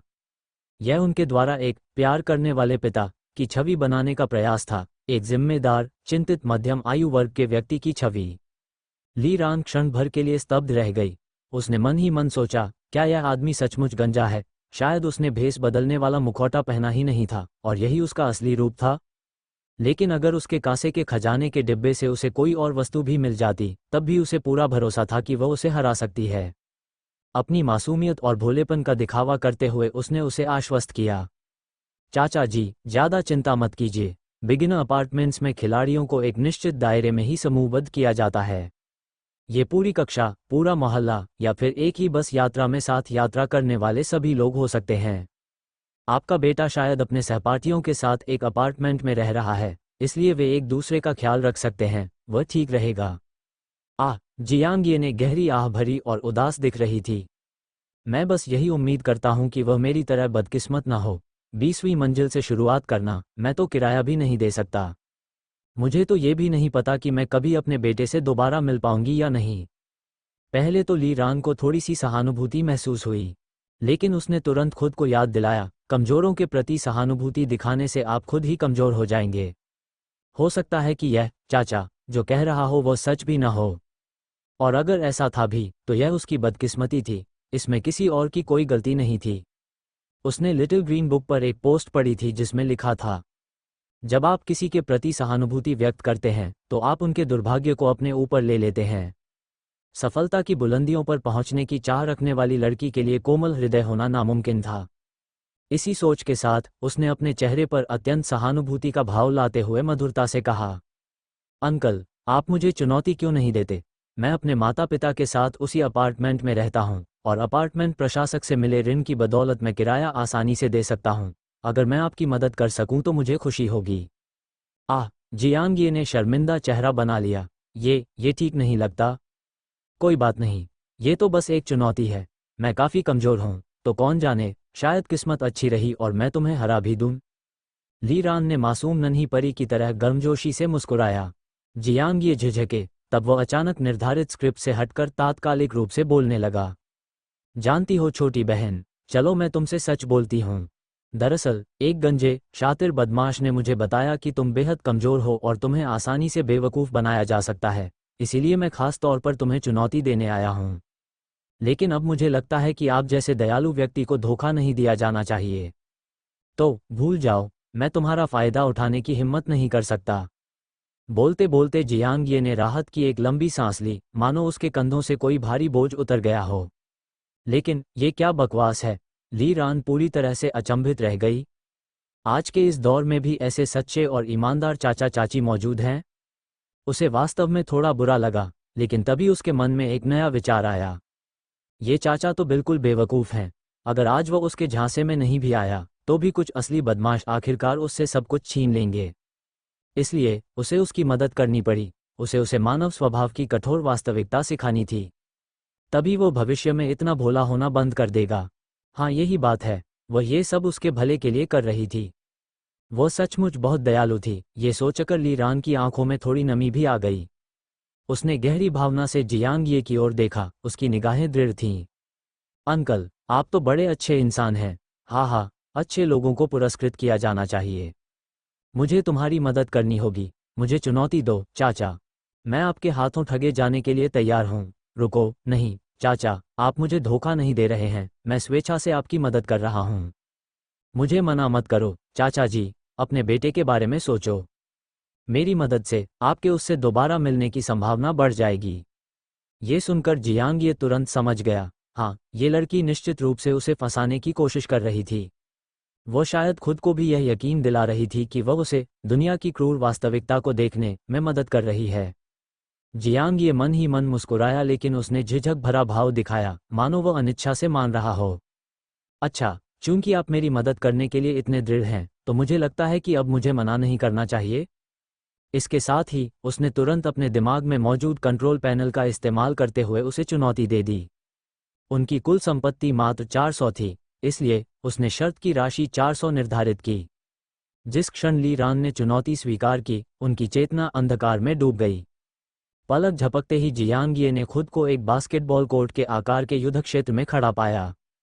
अखाड़े के चारों ओर सीटों का एक घेरा बना हुआ था। इस समय सभी सीटें खाली थीं, यानी इस मैच को देखने के लिए कोई दर्शक मौजूद नहीं था।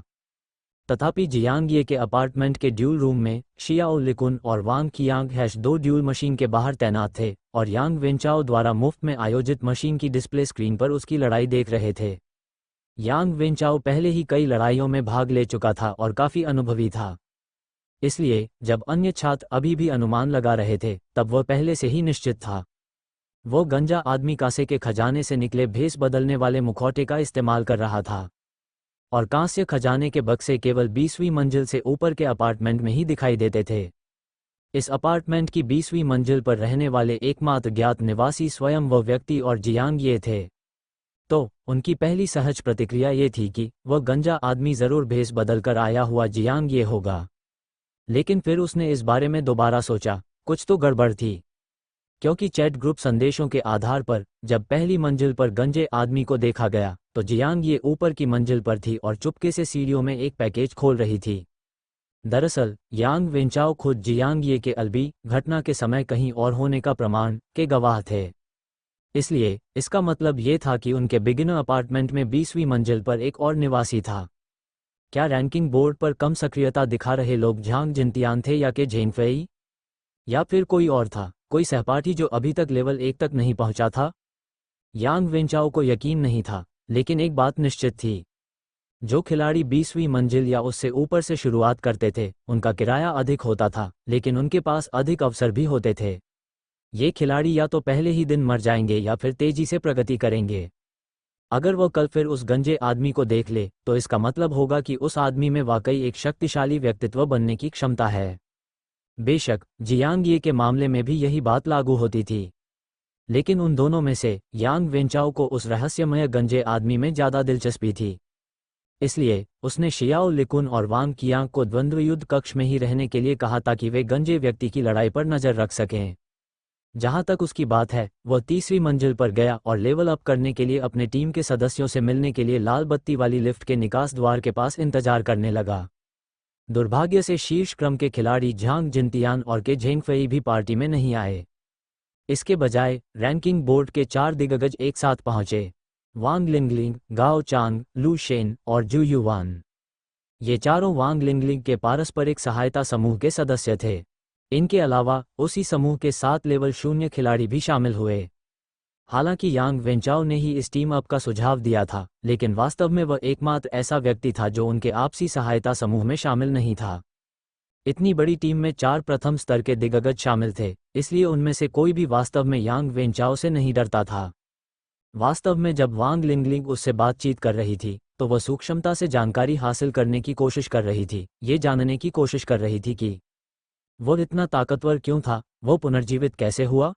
तथापि यांग वेंचाओ स्वभाव से ही सनकी थी और जानबूझकर बेतुकी बातें करती थी, जिससे वो मंगड़ंत और बेतरतीब स्पष्टीकरणों से उन्हें भ्रमित कर देती थी। इससे गाओ चांग लगभग भड़क उठा, जिसका स्वभाव गुस्सैल था, और उसने लगभग उससे लड़ाई शुरू कर दी थी। सौभाग्यवश वांग लिंगलिंग ने उसे रोक लिया। अंत में उन्होंने सफलतापूर्वक एक समूह बनाया और लेवल बढ़ाने के लिए गलियारे के गहरे हिस्सों की खोज शुरू कर दी। इस बीच अन्य खिलाड़ी पैसे कमाने के लिए अपनी दैनिक मेहनत जारी रखते हुए चैट समूह में लेवलिंग रैंकिंग पर नजर बनाए हुए थे। ये देखने के लिए बारीकी से निगरानी की जा रही थी कि क्या समतलीकरण टीम के किसी सदस्य को वास्तव में अनुभव प्राप्त हुआ। उस क्षण शियाओ लिकुन और वांग कियांग रोमांचित थे और यांग वेंचाओ की जांग से लिपट जाने का अवसर पाने के लिए उत्सुक थे। हाँ, उनकी नज़र में यांग वेंचाओ के लिए काम कर पाना एक शक्तिशाली हस्ती से जुड़ जाने जैसा था। इसलिए वे दोनों वफादार अधीनस्थों की तरह जियांग ये की ड्यूल मशीन नंबर 2 के बाहर लगन से खड़े होकर निगरानी कर रहे थे। जब ड्यूल मशीन नंबर 2 के बाहर की स्क्रीन रोशन हुई तो दोनों की आंखें चमक उठीं। आखिरकार यह शुरू हो रहा है। ये गंजे आदमी का ड्यूल रूम में पहला मैच होना चाहिए, है ना? लेकिन उसकी प्रतिद्वंदी कोई नाजुक सी दिखने वाली लड़की क्यों है? अगर वह जीत भी जाता है तो इससे उसकी ताकत के बारे में कुछ भी साबित नहीं होगा। पक्का नहीं कह सकते, क्या पता वो दिखने में कमजोर हो लेकिन असल में बहुत ताकतवर हो। याद रखो, यांग गे ने एक लड़की से लड़ाई में 100,000 सर्वाइवल पॉइंट्स गंवा दिए थे। वांग कियांग ने सहमति में सिर हिलाया और आह भरी। ये सच है। अब आप किसी की ताकत का अंदाजा उसके लिंग या रूप रंग से नहीं लगा सकते। हमारे अपार्टमेंट की वांग लिंगलिंग इसका सबसे अच्छा उदाहरण है। जियाओ लिकुन ने आगे कहा, सिर्फ वांग लिंगलिंग ही नहीं, जू युएवान भी रैंकिंग बोर्ड के शीर्ष 8 खिलाड़ियों में से 2 लड़कियां हैं। जैसे ही वे बोल रहे थे, ड्यूल मशीन की स्क्रीन पर उल्टी गिनती दिखाई देने लगी। 3, 2, 1। उसी समय आभासी अखाड़े के अंदर जियांग ये के दिमाग में भी वही उल्टी गिनती बज रही थी। जैसे जैसे समय बीतता गया, उसने अपना सरल और ईमानदार व्यवहार बनाए रखा और अपने सामने बैठी लड़की को देखकर गर्मजोशी से मुस्कुराता रहा। छोटी बहन, बस स्थिर खड़ी रहो, ठीक है? चाचा जी इसे जल्दी खत्म कर देंगे। ठीक है अंकल। ली रान ने आज्ञाकारी भाव से सिर हिलाया और उसे एक अजीब सी मुस्कान दिखाए। उस मुस्कान, ये बिल्कुल वैसी ही भयानक मुस्कान थी जैसी डिटेक्टिव चाइनाटाउन एक कैसीनो की थी। स्क्रीन देख रहे शियाओ लिकुन और वांग कियांग दंग रह गए। रुको, जरा ठहरो, ये कुछ अजीब क्यों लग रहा है? अखाड़े में ली रान ने सोचा, वाह, ये अंकल तो वाकई बहुत धीमे हैं। वो सचमुच पागलों की तरह मुस्कुरा रही थी, फिर भी उस लड़के को कुछ भी गलत होने का एहसास नहीं हुआ। अफसोस, मैं बहुत भोली थी। कितना ईमानदार और भोला भाला चाचा। मुझे लगभग बुरा लग रहा है, उसने मन ही मन आह भरी। लेकिन जैसे ही उल्टी गिनती शुरू हुई, 1, उसकी छोटी सी आकृति अचानक एक म्यान रहित ब्लेड की तरह आगे बढ़ी, सीधे जियांग ये पर झपटी। उसकी रफ्तार, श्याओ लिकुन और वांग कियांग दोनों सदमे से हौंफ उठे। वह जैसी दिखती है वैसी बिल्कुल नहीं है, वह बेहद तेज है। गति और ताकत सहनशक्ति से जुड़ी होती हैं, उसके आंकड़े काफ़ी ऊंचे होने चाहिए। लेकिन फिर भी यांग वेनचाओ जितना शक्तिशाली नहीं। पलक झपकते ही ली रान जियांग ये के पास पहुंच गई थी, और उस क्षण उसकी त्वचा अचानक कठोर, धातुई सोने जैसी हो गई। वांग कियांग का मुंह खुला का खुला रह गया और उसने अचानक कहा, हे भगवान, ये क्या हो रहा है? क्या वो मसल बाबी है? बोध क्षमता बढ़ाने की क्षमता रखने वाले जियाओ लिकुन ने तुरंत अनुमान लगाया। ये तो स्वर्ण तत्व वाला कौशल होना चाहिए। इस अवस्था में वह गंजा आदमी शायद उसकी रक्षा पंक्ति को भेद भी न पाए। नहीं, ये सिर्फ मजबूत रक्षा ही नहीं है, उसकी ताकत भी अविश्वसनीय है। स्क्रीन पर लड़की द्वारा गंजे आदमी की ओर मारा गया मुक्का हवा में एक भयंकर सरसराहट की आवाज के साथ गूंजता हुआ प्रतीत हुआ। स्क्रीन के माध्यम से भी वे इसके पीछे की जबरदस्त धात्विक शक्ति को महसूस कर सकते थे, मानो यह अपने रास्ते में आने वाली किसी भी चीज को कुचल सकती हो। वांग कियांग ने अनजाने में एक बार फिर हे भगवान कह दिया और आश्चर्यचकित रह गया। आजकल लड़कियों को उनके रूप रंग से आंकना बिल्कुल भी सही नहीं है। वह देखने में इतनी कोमल और नाजुक लगती है, लेकिन असल में वह इतनी हिंसक है। श्याओ लिकुन ने आगे अनुमान लगाते हुए कहा, यह स्वर्ण तत्व कौशल आक्रामक और रक्षात्मक दोनों है, ये कम से कम भी रैंक का होना चाहिए। वांग कियांग चौंक गया, तो क्या इसका मतलब यह नहीं है कि उसकी क्षमता अस्तरीय है? जियाओ लिकुन ने सिर हिलाया, जरूरी नहीं। क्या होगा अगर उसकी समझ का स्तर लू शेन की तरह बहुत ऊंचा हो? उच्च समझ के साथ 20 स्तरीय क्षमता भी 20 स्तरीय कौशल को अनलॉक कर सकती है। वांग कियांग ने गहरी सांस ली, तो अगर उसकी समझ का स्तर ऊंचा है तो उसके पास एक से अधिक कौशल हो सकते हैं। कुछ ही वाक्यों में दोनों ने तेजी से बोलते हुए देखना जारी रखा। स्क्रीन पर गंजे आदमी ने सचमुच उस हिंसक लड़की के मुक्के से खुद को बचा लिया। वो उससे भी तेज था। उसने तेजी से हाथ उठाकर मुक्का मारते हुए उसकी कलाई को मजबूती से पकड़ लिया। फिर बिना जरा भी रुके उसने उसकी कलाई मोड़ी और बड़ी सहजता से उसे कंधे के ऊपर से फेंक दिया। बूम! लड़की की पीठ जमीन पर जोर से टकराए। इस दृश्य को देखकर शियाओ लिकुन और वांग कियांग पूरी तरह से अचंभित रह गए। ये क्या बकवास है? आजकल लड़कियों का हिंसक होना एक बात है, लेकिन लड़कों में दया का भाव क्यों नहीं होता? वो दो वयस्क पुरुषों के रूप में भी इसे देखते हुए उन्हें केवल इसकी कल्पना मात्र से ही असहनीय पीड़ा महसूस हुई। लेकिन सोने के तत्व से युक्त अपनी रक्षा प्रणाली के कारण संभवतः उसे ज्यादा चोट नहीं लगी होगी। फिर भी उसके चेहरे पर दर्द और घोर अविश्वास के भाव मिले हुए थे। खासकर उसकी निगाहें जो जमीन पर लेटी हुई थीं और गंजे आदमी को घूर रही थीं, ऐसा लग रहा था मानो उसने अभी अभी कोई भूत देख लिया हो। लेकिन अगले ही पल उसके चेहरे पर वह भूतिया भाव पूरी तरह से जम गया। गेंद फेंकने के बाद गंजे आदमी ने जरा भी समय बर्बाद नहीं किया। उसने एक ही वार में काले खंजर से लड़की का गला काट दिया। घाव गहरा था, खून की धाराएं बह निकलीं। तुरंत बाद जियाओ लिकुन और वांग कियांग सन्नाटे में खड़े होकर देखते रहे जैसे स्क्रीन पर जीत शब्द दिखाई दिए, फिर स्क्रीन काली हो गई। दोनों काफी देर तक अचंभित होकर उसे देखते रहे, फिर अचानक होश में आए और अविश्वास से चिल्ला उठे, ये क्या बकवास है? बस इतना ही? उस लड़की का स्वर्ण तत्व वाला बचाव वास्तव में बहुत मजबूत होना चाहिए था, है ना? उस गंजे आदमी ने उसे कैसे भेद दिया? या फिर गले पर गंभीर चोट लगी थी जिससे उसकी एक ही गोली में मौत हो गई? नहीं, ये खंजर है। ये चीज जरूर भाई चांग के रिस्टबैंड जैसी होगी, कोई शक्तिशाली वस्तु। उस गंजे आदमी के आंकड़े उससे कहीं ज्यादा होने चाहिए। अरे यार, ये गंजा आदमी तो वाकई बहुत ताकतवर है।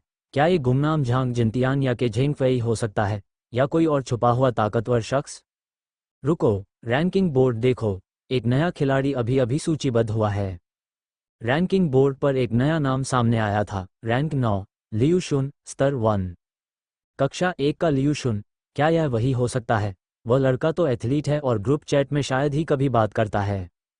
धिक्कार है, ऐसा लगता है कि सभी असली विशेषज्ञ चुपचाप पर्दे के पीछे अमीर हो रहे हैं। हम जैसे लोग चैट में शोर मचाकर ध्यान आकर्षित करने की कोशिश कर रहे हैं। धत तेरे की, उनसे अपनी तुलना करना बहुत गुस्सा दिलाता है। मैंने फैसला कर लिया है, मैं चुपचाप रहूंगी और ग्रुप चैट में समय बर्बाद करना बंद कर दूंगी। एक ही समय पर आभासी युद्ध क्षेत्र, दूसरी मंजिल की लॉबी। दो सटे हुए सीटें। ली रान का चेहरा सख्त हो गया। उसकी बड़ी बड़ी नम आंखें उसके बगल में बैठे गंजे चाचा की ओर घूम गईं। उसके सिर के अचानक घूमने से उसके बाल हवा में लहराने लगे, मानो उसका क्रोध स्पष्ट रूप से झलक रहा हो। वो गुस्सा क्यों नहीं होगी, वो बदमाश चाचा। ऐसे समय में भी उनमें वह साहस था कि वे अपने चेहरे पर वही भोली भाली मुस्कान लिए हुए खुशी खुशी उन्हें धन्यवाद दें। धन्यवाद छोटी बच्ची, आपने मुझे 400 रुपये का बहुत ही उदारतापूर्ण उपहार दिया। आप तो बड़े दयालु व्यक्ति हैं। दयालु लोगों को हमेशा अच्छा कर्म मिलता है।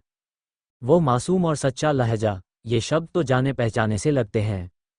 ली रान गुस्से से लगभग खून की उल्टी करने ही वाली थी। इस समय मासूमियत का दिखावा जारी रखने की कोई आवश्यकता नहीं थी। जियांग ये पर उसकी निगाहें आक्रोश और थोड़ी सी सतर्कता से भरी हुई थीं। कुछ देर की चुप्पी के बाद उसने ठंडे स्वर में कहा, अगर मैं गलत नहीं हूं तो वास्तव में आपका मेरी उम्र का कोई बेटा नहीं है। आप कोई गंजे चाचा तो बिल्कुल नहीं हैं। गंजे चाचा का ये रूप रंग तो बस एक छलावा है। आप असल में कैसे दिखते हैं? आप पुरुष हैं या महिला? आपकी उम्र कितनी है? जियांग ये हंस पड़ा। क्या तुम मुझसे बदला लेना चाहते हो? तुम्हारे उस गंजे साथी ने भी भेस बदलने वाला मास्क इस्तेमाल किया था, है ना? मुझे पहले तो जिज्ञासा हुई, पहली मंजिल की लॉबी में मौजूद सभी लोगों में से उसने मुझे ही क्यों चुना? पहले तो मुझे लगा कि ऐसा सिर्फ इसलिए है क्योंकि हम दोनों गंजे हैं। लेकिन फिर मुझे एहसास हुआ, ऐसा इसलिए था क्योंकि हम दोनों गंजे थे। उसे जरूर पता होगा कि मैंने अपने अपार्टमेंट के खजाने से जो चीज़ निकाली थी वह एक भेस बदलने वाला मुखौटा था। डिस्गाइज मास्क एक सपोर्ट आइटम है जिसमें न्यूनतम स्टेट बूस्ट होते हैं, इसलिए 20वीं मंजिल पर मौजूद अन्य खिलाड़ियों की तुलना में मैं स्वाभाविक रूप से कमजोर। इसीलिए तो उसने मुझसे संपर्क किया था, है ना? ली रान का चेहरा लंबे समय तक भावहीन और शांत बना रहा। अंत में उसने बुदबुदाते हुए कहा, क्या आप वाकई ड्यूल रूम में पहली बार खेल रहे हैं? जियांग ये मुस्कुराया, बिल्कुल, और सिर्फ इतना ही नहीं, मैंने वास्तव में $500 का लोन भी लिया था। मानो या न मानो, मुझ पर अपार्टमेंट का 35,000 का कर्ज है। शायद मैं आज का दिन भी न गुजार पाऊं। मैं सचमुच कंगाल हो गया हूं। छोटी बच्ची, थोड़ी दया दिखाओ और मेरी मदद करो ना। अपनी बहन की मदद करो। इस समय ली रान को छोटी बच्ची और दयालुता जैसे शब्द सुनना भी सरासर मजाक जैसा लग रहा था। बेहद गुस्सा दिलाने वाला। उसने दांत पीसते हुए सीधे सीधे अनुमान लगाया, अगर मैं गलत नहीं हूं तो आपको एक पुरुष होना चाहिए, एक पेशेवर व्यक्ति जो कुछ वर्षों से काम कर रहा हो। जियांग ये का अपनी पहचान से संबंधित किसी भी प्रश्न का उत्तर देने का कोई इरादा नहीं था। उसने बस अपनी भोली भाली मासूम सी मुस्कान बनाए रखी। अगर छोटी मालकिन उदारता दिखाने को तैयार नहीं है तो मुझे खुद ही पैसे कमाने पड़ेंगे। ली रान अभी भी दांत पीस रही थी लेकिन अचानक चिल्लाई, रुको, मैं आपके साथ जल्दी पैसा कमाने की कुछ रणनीतियां साझा कर सकता हूं। जियांग ये मुड़ गया। उस समय वह अपनी सीट के पास खड़ा था जबकि ली रान बैठी रही। एक के खड़े होने और दूसरे के बैठने से उनके बीच प्रभुत्व और दमन का एक स्वाभाविक विरोधाभास उत्पन्न हो गया। उस मुद्रा में उसने ली रान की ओर मुस्कुराते हुए कहा, जल्दी पैसा कमाना है ना? अरे बाप रे, ये तो जानी पहचानी सी आवाज लग रही है। क्या आप सहमत नहीं होंगे, धोखेबाज? ली रान का चेहरा गुस्से से लाल हो गया। वह बेहद क्रोधित और शर्मिंदा थी। मैंने अपने कर्मों का फल भुगत लिया है, मैं तुम्हें धोखा देने की कोशिश क्यों करूंगा? तो जियांगिए ने भौहें चढ़ाते हुए पूछा, फिर तुम क्या चाहते हो? मैं तुम्हारा असली चेहरा बिना भेस बदले देखना चाहता हूं। ऐसा नहीं होगा। उसे आगे बहस करने का कोई मौका दिए बिना जियांगिए बस मुड़ी और चली गई। ली रान गुस्से से इतनी आग बबूला हो गई कि वह किसी को चाकू मार देना चाहती थी और वहीं खड़ी रह गई। कुछ ही समय बाद जू जिंग्याओ ने अपना गंजापन वाला भेस हटा दिया और अपने असली रूप में लौट आए। कैसा रहा सिस्टर रैन? आपको 400 मिल गए, है ना? उसने शुरू में तो उत्साहित होकर बोलना शुरू किया था, लेकिन जैसे जैसे वह बोलती गई उसने ली रान के चेहरे के भाव में कुछ असामान्य बात देखी। उसका उत्साह धीरे धीरे झिझक में बदल गया जब उसने संकोच से पूछा, रुको, बिल्कुल नहीं। सिस्टर रैन, मुझे यह मत बताओ, क्या तुमने गड़बड़ कर दी या क्या तुम नर्म पड़ गए? ली रान ने दांत पीसते हुए कहा, दोनों में से कोई नहीं। मैंने कोई गलती नहीं की और मैं बिल्कुल भी नर्म नहीं पड़ी। बस बात यह है कि हम दोनों को उस गंजे आदमी ने बेवकूफ़ बना दिया। वह सिर्फ नासमझ होने का नाटक कर रहा था जबकि असल में वह एक दरिंदा था और उसे तुरंत पता चल गया कि हम साथ मिलकर काम कर रहे हैं। उसने पासा पलट दिया और मुझे ही धोखा दे दिया। जू जिंगयाओ की आंखें अविश्वास से चौड़ी हो गईं। असंभव, वह तुमसे ज्यादा ताकतवर है? ली रान ने अपने होंठ कसकर बंद कर लिए। वह ये स्वीकार करने में बहुत शर्मिंदा थी कि उसे लगभग एक ही गोली में मार दिया गया था। इसके बजाय उसने बस सिर हिलाया। उसके आंकड़े मेरे आंकड़ों से कहीं बेहतर थे, और भेस बदलने वाले मास्क के अलावा उसके पास कांस्य स्तर की एक वस्तु भी थी। हे भगवान, जू जिंगयाओ अवाक रह गई। वह इतनी बदकिस्मत क्यों थी? उसने एक अनजान आदमी को धोखा देने की कोशिश की और अंत में भेस बदले हुए एक छिपे हुए शक्तिशाली व्यक्ति से टकरा गई। ये किस तरह का रिवर्स जैकपॉट था? बेचैनी महसूस करते हुए उसने पूछा, तो अब क्या? क्या वो आदमी हमसे दुश्मनी रखेगा और बाद में हमारे पीछे आएगा? ली रान ने कोई जवाब नहीं दिया। वो अब भी अंदर ही अंदर गुस्से से उबल रही थी। आखिरकार 400 का नुकसान तो उसी का हुआ था। उस कमीने के पास उससे बदला लेने का कोई कारण नहीं था। अगर किसी को बदला लेना ही है तो उसे ही लेना चाहिए। लेकिन अंत में उसने उन विचारों को व्यक्त नहीं किया। कुछ देर सोचने के बाद उसने गंभीरता से जू जिंगयाओ से कहा, मैं अब चैलेंज मोड नहीं खेलना चाहता। जू जिंगयाओ चौंक गई और जल्दी से उसे समझाने की कोशिश करने लगी, नहीं बहन रान, ये तो बस एक गलती थी। आप एक छोटी सी असफलता पर हार नहीं मान सकती। पैसा कमाने का ये सबसे तेज और सबसे स्थिर तरीका है। नहीं तो, चाहे वो रैंडम मैचमेकिंग हो या रैंडम चैलेंज, आप एक ही मैच में सब कुछ खो सकते हैं। कृपया पुनर्विचार करें। लेकिन ली रान ने बिना किसी झिझक के सिर हिलाया, कोई ज़रूरत नहीं, मैंने पहले ही इस बारे में सोच लिया है। उस कमीने से हुई मेरी लड़ाई ने मुझे एक बात का एहसास कराया। मेरी युद्ध क्षमता बिल्कुल बेकार है। जब मैं उससे लड़ रहा था तो मैंने अपनी पूरी ताकत का इस्तेमाल भी नहीं किया। मैं रैंडम मैचमेकिंग का उपयोग करके समान क्षमता वाले खिलाड़ियों से लड़ने और दोबारा पैसे कमाने के बारे में सोचने से पहले अपने युद्ध कौशल को बेहतर बनाने की योजना बना रहा हूँ। इसके अलावा मेरी ऋण सीमा काफ़ी अधिक है। मैं किराया आसानी से चुका सकता हूँ। जू जिंगयाओ ने हैरानी से उसकी तरफ देखा। रुको, क्या तुम सच में गंभीर हो? ली रान ने कोई जवाब नहीं दिया। इसके बजाय उसने अपने निर्णय पर अमल किया। बिना किसी झिझक के उसने अपने दिमाग में ऑपरेटिंग पैनल खोला और रैंडम मैचमेकिंग मोड का चयन किया। दूसरी ओर जियांग ये को एक शांत जगह मिल गई और उसने रैंडम मैचमेकिंग को भी आजमाने का फैसला किया। उन्हें ऐसा महसूस हो रहा था कि रैंडम मैचमेकिंग में दोनों खिलाड़ियों की युद्ध शक्ति लगभग समान होगी, लेकिन युद्ध क्षमता वास्तविक शक्ति के समान नहीं थी। उदाहरण के लिए, चाहे उसके पास पॉइजन ब्लेड ब्लड डैगर हो या न हो, उसकी प्रदर्शित युद्ध क्षमता समान ही रही। इसका मतलब ये था कि उपकरण और वस्तुएं पैनल पर युद्ध क्षमता को प्रभावित नहीं करती थीं। इसलिए रैंडम मैचमेकिंग पूरी तरह से निष्पक्ष नहीं थी। शक्तिशाली उपकरणों वाले खिलाड़ियों को अभी भी बहुत बड़ा फायदा होगा। इसके अलावा वास्तविक ताकत में युद्ध कौशल की भी भूमिका होती है। दो खिलाड़ी जिनकी युद्ध शक्ति 20 है, एक व्यक्ति ने पहले कभी लड़ाई नहीं लड़ी थी और वह अनाड़ी और झिझक वाला होगा, शायद अपनी युद्ध क्षमता का केवल एक अंश ही उपयोग कर पाएगा। दूसरा व्यक्ति या तो उच्च प्रशिक्षित था या फिर विशेष बलों का सिपाही या हत्यारा। वो दूसरा खिलाड़ी जाहिर तौर पर कहीं ज़्यादा मजबूत होगा। इससे यह बात स्पष्ट हो गई कि वॉर गॉड रैंकिंग में शीर्ष 5 खिलाड़ियों की जीत दर 100% क्यों थी। उनके पास या तो अत्यधिक शक्तिशाली वस्तुएं थीं, या फिर प्रलय से पहले से ही उनके पास असाधारण युद्ध कौशल थे, या शायद दोनों ही, क्योंकि इस नई दुनिया में अब पृष्ठभूमि या संबंधों का कोई महत्व नहीं रह गया था। ये बस इस बात का सवाल था कि कौन सबसे अच्छी तरह से लड़ सकता है। और जो लोग स्वाभाविक रूप से लड़ना जानते थे, उनके पास शक्तिशाली वस्तुएं प्राप्त करने की अधिक संभावना थी, जिससे एक सकारात्मक प्रतिक्रिया चक्र बन गया। लेकिन सौभाग्य से रैंडम मैचमेकिंग मोड में जियांग ये को भी बढ़त हासिल थी। पहले उसे लगता था कि उसकी दो क्षमताएं, एब्सोल्यूट फोकस और कॉम्बैट स्टांस, उन मौलिक कौशलों जितनी अच्छी नहीं थीं जो सीधे नुकसान पहुंचाती थीं। लेकिन उस स्कूली छात्रा से लड़ने के बाद उसे सच्चाई का एहसास हुआ। उनकी क्षमताएं भी उतनी ही प्रबल थीं, क्योंकि एब्सोल्यूट फोकस और कॉम्बैट स्टांस दोनों ही युद्ध के दौरान उसके स्टैट्स को अस्थायी रूप से बढ़ा सकते हैं। और अपने पिछले मुकाबले में जियांग ये ने व्यक्तिगत रूप से भारी शारीरिक ताकत का अनुभव किया था। उस स्कूली छात्रा के पास संभवतः कई स्वर्ण तत्व संबंधी कौशल थे। संभवतः उसके पास खजाने की पेटी से कांस्य श्रेणी की कोई वस्तु भी थी, लेकिन उन्हें इस्तेमाल करने का समय भी नहीं मिला और एक ही गोली में उनकी मौत हो गई। कारण सीधा सादा था, एब्सोल्यूट फोकस और कॉम्बैट स्टांस के सक्रिय होने के साथ जियांग ये के आंकड़े उसके आंकड़ों को पूरी तरह से पछाड़ देते हैं।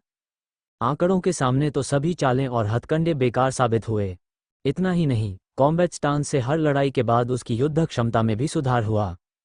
मतलब वह जितना ज़्यादा लड़ेगा उतना ही मजबूत होता जाएगा। एक शक्तिशाली संगठन बनना तो बस समय की बात थी। इस रफ्तार से रैंडम मैचमेकिंग में बराबरी के प्रतिद्वंद्वियों से लड़ना ही आगे बढ़ने का सबसे तेज तरीका था। और ये देखते हुए कि उसके पास भेस बदलने वाला मुखौटा और विशैला रक्त छुरी दोनों थे और उसकी युद्ध क्षमता लगातार बेहतर होती जा रही थी, जियांग ये को पूरा भरोसा था कि रैंडम मैचमेकिंग में उसकी जीत की दर काफ़ी अच्छी है। ठीक है, अब इसे आजमाने का समय आ गया है। इसी विचार के साथ जियांग ये ने अपना ऑपरेटिंग पैनल खोला और रैंडम मैचमेकिंग मोड का चयन किया। इस मोड में सट्टेबाजी की सीमा एक सीमित दायरे में निर्धारित की गई थी। उदाहरण के लिए, अगर उसने 800 की शर्त लगाई, उसके प्रतिद्वंदी के पास भी लगभग समान युद्ध क्षमता होगी और उसकी सट्टेबाजी की सीमा 100 से 900 के बीच होगी। रैंडम मैचमेकिंग में अंतिम दांव हमेशा कम दांव के आधार पर निर्धारित किया जाता था। उदाहरण के लिए, यदि उसके प्रतिद्वंद्वी ने 200 का दांव लगाया तो मैच के लिए अंतिम दांव 200 होगा। यदि उसके प्रतिद्वंदी ने 900 की शर्त लगाई तो अंतिम शर्त उसकी होगी 800 की। इसका मतलब ये था कि लड़ाई शुरू होने से पहले ही आप अंतिम शर्त के आधार पर अपने प्रतिद्वंद्वी का मोटा मोटा आकलन कर सकते थे। आखिरकार, बड़ी रकम दांव पर लगाना आमतौर पर किसी की ताकत में अधिक आत्मविश्वास का संकेत देता है। साथ ही 100-900 की रेंज में दांव लगाने वाले खिलाड़ी 1000-9000 की रेंज में दांव लगाने वालों की तुलना में कमजोर होने की अधिक संभावना रखते थे। बेशक ये पूर्ण सत्य नहीं था, लेकिन विश्लेषण के लिए यह एक उपयोगी प्रारंभिक बिंदु था। जियांग ये ने 800 रुपये की शर्त इसलिए लगाई क्योंकि उसके पास उतने ही पैसे थे। उसने अनुमान लगाया था कि मैचमेकिंग के बाद अंतिम शर्त 800 से कम होगी, लेकिन उन्हें आश्चर्य हुआ कि अंतिम शर्त ठीक 800 थी। इसका मतलब ये था कि उसके प्रतिद्वंद्वी ने भी या तो 800 या 900 की शर्त लगाई थी। क्या उन्होंने जानबूझकर अगले स्तर की सट्टेबाजी में प्रवेश करने के लिए 1000 का दांव लगाने से परहेज किया? ऐसा लगता है कि वे कुशल हो सकते हैं। जियांग ये तुरंत और अधिक सतर्क हो गया। चेतना में एक बदलाव आया और उसने खुद को एक बार फिर परिचित अखाड़े के माहौल में पाया। उसके सामने खड़ा था चमकीले पीले रंग की वर्दी पहने एक डिलीवरी राइडर। जैसे ही उसके प्रतिद्वंदी ने उसे देखा, उसने तुरंत बोल दिया, भेष बदलने वाला मुखौटा। उन दो शब्दों को सुनकर जियांग ये का दिल थोड़ा सा बैठ गया। उसकी आवाज़ का लहजा वह बिल्कुल भी नौसिखिया जैसा नहीं लग रहा था। उसने इससे पहले भी कई मैच लड़े होंगे। जियांग ये ने कोई जवाब नहीं दिया। उसके मन में उल्टी गिनती शुरू हो चुकी थी। 3, 2, 1। उल्टी गिनती समाप्त होते ही पीले रंग की वर्दी पहने डिलीवरी राइडर अचानक मैदान से गायब हो गया। मैच देख रहे वांग कियांग दंग रह गए। ये क्या हो रहा है? वो कहाँ गया? अपनी बोध क्षमता बढ़ाने की शक्ति पर भरोसा करते हुए जियाओ लिकुन ने तुरंत यह निष्कर्ष निकाला, यह एक स्थानिक कौशल है। इस डिलीवरी वाले ने भी बाई रुओवान की तरह ही कोई स्थानिक क्षमता जागृत कर ली होगी, लेकिन बाई रुओवान के विपरीत उसके पास एक आक्रामक स्थानिक कौशल है जो उसे कहीं अधिक खतरनाक बनाता है। श्याओ लिकुन पहले से ही जितनी तेजी से बोल सकता था, बोल रहा था, लेकिन इससे पहले कि वह अपना वाक्य पूरा कर पाता, पीले रंग की आकृति पलक झपकते ही बास्केटबॉल कोर्ट के आकार के अखाड़े के एक छोर से दूसरे छोर तक टेलीपोर्ट हो चुकी थी। ज्यादा ठीक, वह गंजे आदमी के पीछे टेलीपोर्ट हो गया था। उसी समय उसने एक विशाल युद्ध कुल्हाड़ी उठाई और सीधे गंजे आदमी के सिर पर वार किया। श्याओ लिकुन राहत की सांस लेने से खुद को रोक नहीं पाए।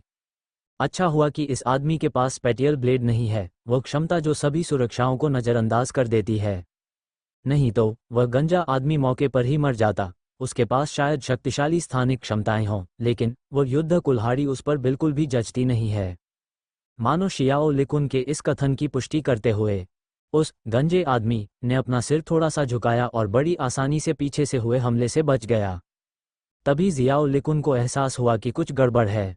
वह और वांग कियांग अब तक कई मैच देख चुके थे। उन्होंने यांग वेंचाओ से जुड़े कई युद्ध और उस गंजे व्यक्ति से जुड़े 2 युद्ध देखे थे, और उन्होंने कुछ गौर किया था। मैदान में प्रवेश करने वाले लगभग हर खिलाड़ी के पास किसी न किसी प्रकार का उपकरण या वस्तु थी। पहले तो जियाओ लिकुन ने यही सोचा था कि इन ताकतवर खिलाड़ियों ने अपना सामान अपार्टमेंट में स्थित हाई एंड मॉल से खरीदा होगा। उन्होंने सामान खरीदने के लिए पैसे खर्च किए थे। लेकिन अब उसे इतना यकीन नहीं था, क्योंकि इस डिलीवरी वाले व्यक्ति के कौशल स्पष्ट रूप से हल्के हथियारों और गति के पक्ष में थे। लेकिन उसका हथियार एक विशाल युद्ध कुल्हाड़ी थी। क्या ऐसा इसलिए था क्योंकि वो सिर्फ एक बेवकूफ़ था जिसे युद्ध के बुनियादी तर्क की समझ नहीं थी? नहीं, श्याओ लिकुन को अचानक कुछ एहसास हुआ। इससे पहले कुछ सहपाठियों ने अपने अपार्टमेंट में काले लोहे के खजाने के बक्से खोजे थे, लेकिन उन सभी में से केवल कुछ ही लोगों को खजाने के बक्से मिले थे। और अब इतनी सारी लड़ाइयाँ देखने के बाद जियाओ लिकुन को शक होने लगा था। क्या होगा यदि 20वीं मंजिल और उससे ऊपर के हर अपार्टमेंट के कमरे में एक खजाना पेटी होना निश्चित हो? शायद कांस्य का खजाना भी मिल जाए जो काले लोहे से भी एक पायदान ऊपर हो। फुफकार, अगर यह सच होता, जबकि 20वीं मंजिल और उससे ऊपर के कमरों में रहने वाले खिलाड़ियों का किराया अधिक था, उन्हें कहीं बेहतर सुविधाएं भी प्राप्त थीं। इससे पहले जियाओ लिकुन को लगता था कि ऊपरी मंजिलों पर मौजूद अधिकांश खिलाड़ी दिन भर जीवित नहीं रह पाएंगे। लेकिन अब जब मैं इस बारे में सोचती हूँ तो मुझे लगता है कि वह वास्तव में थोड़ा ईर्ष्यालु था। उसी समय उनके मन में एक और विचार आया। जियांग ये ने 20वीं मंजिल से शुरुआत की थी, क्या उसके अपार्टमेंट में भी कोई खजाना छिपा था? क्या उसे वह नहीं मिला, या उसे मिला तो सही लेकिन उसने चुप रहना पसंद किया? ये सोचकर श्याओ लिकुन को अचानक लगा, शायद डिंग डैंग की मौत उतनी अन्यायपूर्ण नहीं थी जितनी सोची गई थी। जियांग ये ने 20वीं मंजिल से शुरुआत की थी, उसके पास सी स्तरीय क्षमता थी, उसने पैकेज खोले थे और एक खजाने का संदूक खोला था। वह लेवल 1 पर भी पहुंच गया। दोनों ही श्रेणियों में उसकी शारीरिक क्षमता पहले से ही शीर्ष स्तर पर थी। परंतु फिर यूजियू ने पहले ही उल्लेख किया था कि जियांग ये की ऋण सीमा केवल 50,000 थी। आज के बाद भी जीवित रहना उसके लिए बेहद मुश्किल होगा। श्याओ लिकुन के मन में विचार उमड़ने लगे, अगर जियांग ये रात भर जीवित नहीं रह पाई तो उसके खजाने की पेटी में रखी वस्तुओं का क्या होगा? जब वह गहरी सोच में डूबा हुआ था, तब स्क्रीन पर गंजे आदमी और डिलीवरी राइडर के बीच की लड़ाई गतिरोध की स्थिति में पहुंच गई थी। ये स्पष्ट था कि गंजे आदमी के आंकड़े काफी ऊंचे थे, वह डिलीवरी राइडर की विशाल युद्ध कुल्हाड़ी से लगातार बच रहा था। लेकिन डिलीवरी राइडर की टेलीपोर्टेशन की क्षमता के कारण गंजे आदमी के लिए उस पर वार करना असंभव हो गया। दोनों ने एक दूसरे पर हमले किए, लेकिन कोई भी दूसरे को छू नहीं सका। लेकिन ये गतिरोध हमेशा के लिए नहीं चलेगा। लड़ाई में सहनशक्ति और ऊर्जा खर्च होती है, और न ही उनकी किसी भी प्रतिभा का उपयोग अनिश्चित काल तक किया जा सकता था। अखाड़े के अंदर जियांग ये अधीर होने लगा था। एब्सोल्यूट फोकस और कॉम्बैट स्टांस दोनों की एक समय सीमा और लंबा कूलडाउन था। अधिकांश लड़ाइयों में वो उनका उपयोग केवल एक बार ही कर सकता था। अगर उसने लड़ाई जल्दी खत्म नहीं की तो एक बार कौशल की अवधि समाप्त हो जाने पर उसकी बढ़ी हुई विशेषताएं तेजी से गिर जाएंगी। उसकी युद्ध क्षमता पर भी गंभीर असर पड़ेगा। उस स्थिति में हो सकता है कि वह डिलीवरी राइडर से ही हार जाए। इसी बीच डिलीवरी करने वाला व्यक्ति भी चिंतित होने लगा था। उसकी टेलीपोर्टेशन क्षमता से ऊर्जा की खपत होती थी, और एक भारी युद्ध कुल्हाड़ी को घुमाने से स्टेमिना बहुत तेजी से खत्म हो जाता था। अगर वह लड़ाई को जल्दी खत्म नहीं कर सका तो उसका भी अंजाम अच्छा नहीं होगा। स्क्रीन पर देखते हुए शियाओ लिकुन दोनों फाइटरों के बीच तनाव को महसूस कर सकता था। पहली बार उसे ये बिल्कुल भी पता नहीं था कि कौन जीतेगा। उसे पूरा यकीन था कि जियांग ये और डिलीवरी बॉय दोनों अब तक एक दूसरे की कमजोरियों को जान चुके होंगे। और उस क्षण उस गंजे आदमी से गलती हो गई जब डिलीवरी करने वाले ने एक बार फिर उस पर अपनी कुल्हाड़ी से वार किया। जियांग ये की चकमा देने की गति पहले से काफी धीमी हो गई थी। कुल्हाड़ी उसके बाएं कंधे पर जा लगी, गहरा। वह भारी कुल्हाड़ी उसकी हड्डी में भी फंस गई। ये देखकर डिलीवरी राइडर का चेहरा खुशी से चमक उठा। लेकिन जैसे ही वो अंतिम प्रहार करने ही वाला था, उसकी मुस्कान जम गई, क्योंकि कुछ क्षण पहले तक थका हुआ और सुस्त दिखने के बावजूद, बुरी तरह घायल होने के बावजूद, खून की कमी से उसका चेहरा पीला पड़ गया था। जियांग ये की हरकतें अब पहले से कहीं ज्यादा तेज थीं, पहले से कहीं अधिक चुस्त। उसने अपने बाएं कंधे के दर्द को पूरी तरह से नजरअंदाज कर दिया। दरअसल उसने अपना शरीर इस तरह मोड़ा कि उसका घाव और भी चौड़ा हो गया, सिर्फ इसलिए कि वह और तेजी से घूम सके। उसका दाहिना हाथ डिलीवरी राइडर के गले पर खंजर से वार किया जा रहा है। उस क्षण जियाओ लिकुन को सब कुछ समझ आ गया। जियांग ये एक घातक प्रहार करने के अवसर के लिए गंभीर चोट को जोखिम में डाल रहा था। अगर डिलीवरी करने वाला व्यक्ति बच निकला, तब गंभीर रूप से घायल जियांग ये निश्चित रूप से हार जाएगा। लेकिन अगर डिलीवरी राइडर समय पर प्रतिक्रिया देने में विफल रहता है और जियांग ये की श्रेष्ठ शारीरिक क्षमताओं के कारण उसका गला काट दिया गया, जियांग ये तुरंत जीत जाएगा। यह एक जोखिम भरा दांव था, चोट के बदले जीत हासिल करना। श्याओ लिकुन ने अपनी सांस रोक ली, वो पलके भी नहीं झपका पा रहा था। और अंत में डिलीवरी करने वाले व्यक्ति में युद्ध की वास्तविक समझ का अभाव था। वह भागा नहीं, कुल्हाड़ी से किए गए वार की खुशी अभी भी उसके चेहरे पर साफ झलक रही थी। सदमे से उसकी पुतलियां फैल गईं, और तब जैसे ही उसका गला चीरा गया, उसकी आंखें धीरे धीरे धुंधली पड़ने लगीं। जियांग ये के गुण सचमुच बहुत प्रबल थे। एक ही वार में उसने डिलीवरी राइडर का सिर धड़ से अलग कर दिया। सौभाग्यवश वह भयावह दृश्य ज्यादा देर तक नहीं चला। स्क्रीन पर तुरंत प्रदर्शित हुआ, जीतना। वांग कियांग एक बार फिर स्तब्ध रह गया। काफी देर चुप रहने के बाद उसने हैरानी से बुदबुदाते हुए कहा, ये गंजा आदमी क्या वाकई हमारी उम्र का सहपाठी है? वह ऐसे लड़ता है जैसे उसने पहले से ही प्रशिक्षण लिया हो। क्या आपको पता है कि कक्षा 1 और कक्षा 2 के हमारे 80 सहपाठियों में से किसी को गंभीर युद्ध प्रशिक्षण मिला है? जियाओ लिकुन ने एक पल सोचा, शायद लियू शुन। वह ताइक्वांडो का अभ्यास करता था। वांग कियांग ने ईर्ष्या से आह भरी, धत तेरे की, मैं तो बचपन से ही ताइक्वांडो या कराटे सीखना चाहता था। लेकिन मेरा परिवार आर्थिक रूप से संपन्न नहीं था, और मेरे माता पिता चाहते थे कि मैं पढ़ाई पर ध्यान दूं। ये तो हास्यास्पद है। अब पढ़ाई करने का क्या फायदा, अब तो लड़ाई ही असली चीज है। श्याओ लिकुन ने उसकी तरफ देखा और मन ही मन सोचने लगा, भाई, पढ़ाई में तो तुम भी कुछ खास अच्छे नहीं थे।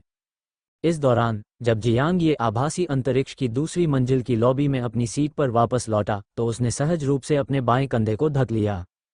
हालांकि लड़ाई आभासी थी, लेकिन कुल्हाड़ी के उस गहरे घाव का दर्द बहुत ही वास्तविक महसूस हो रहा था।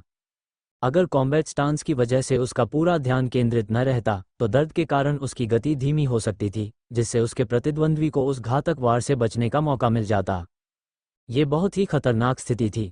उन्हें धीरे धीरे ये समझ आने लगा था कि युद्ध के दौरान जागरूकता कितनी महत्वपूर्ण होती है।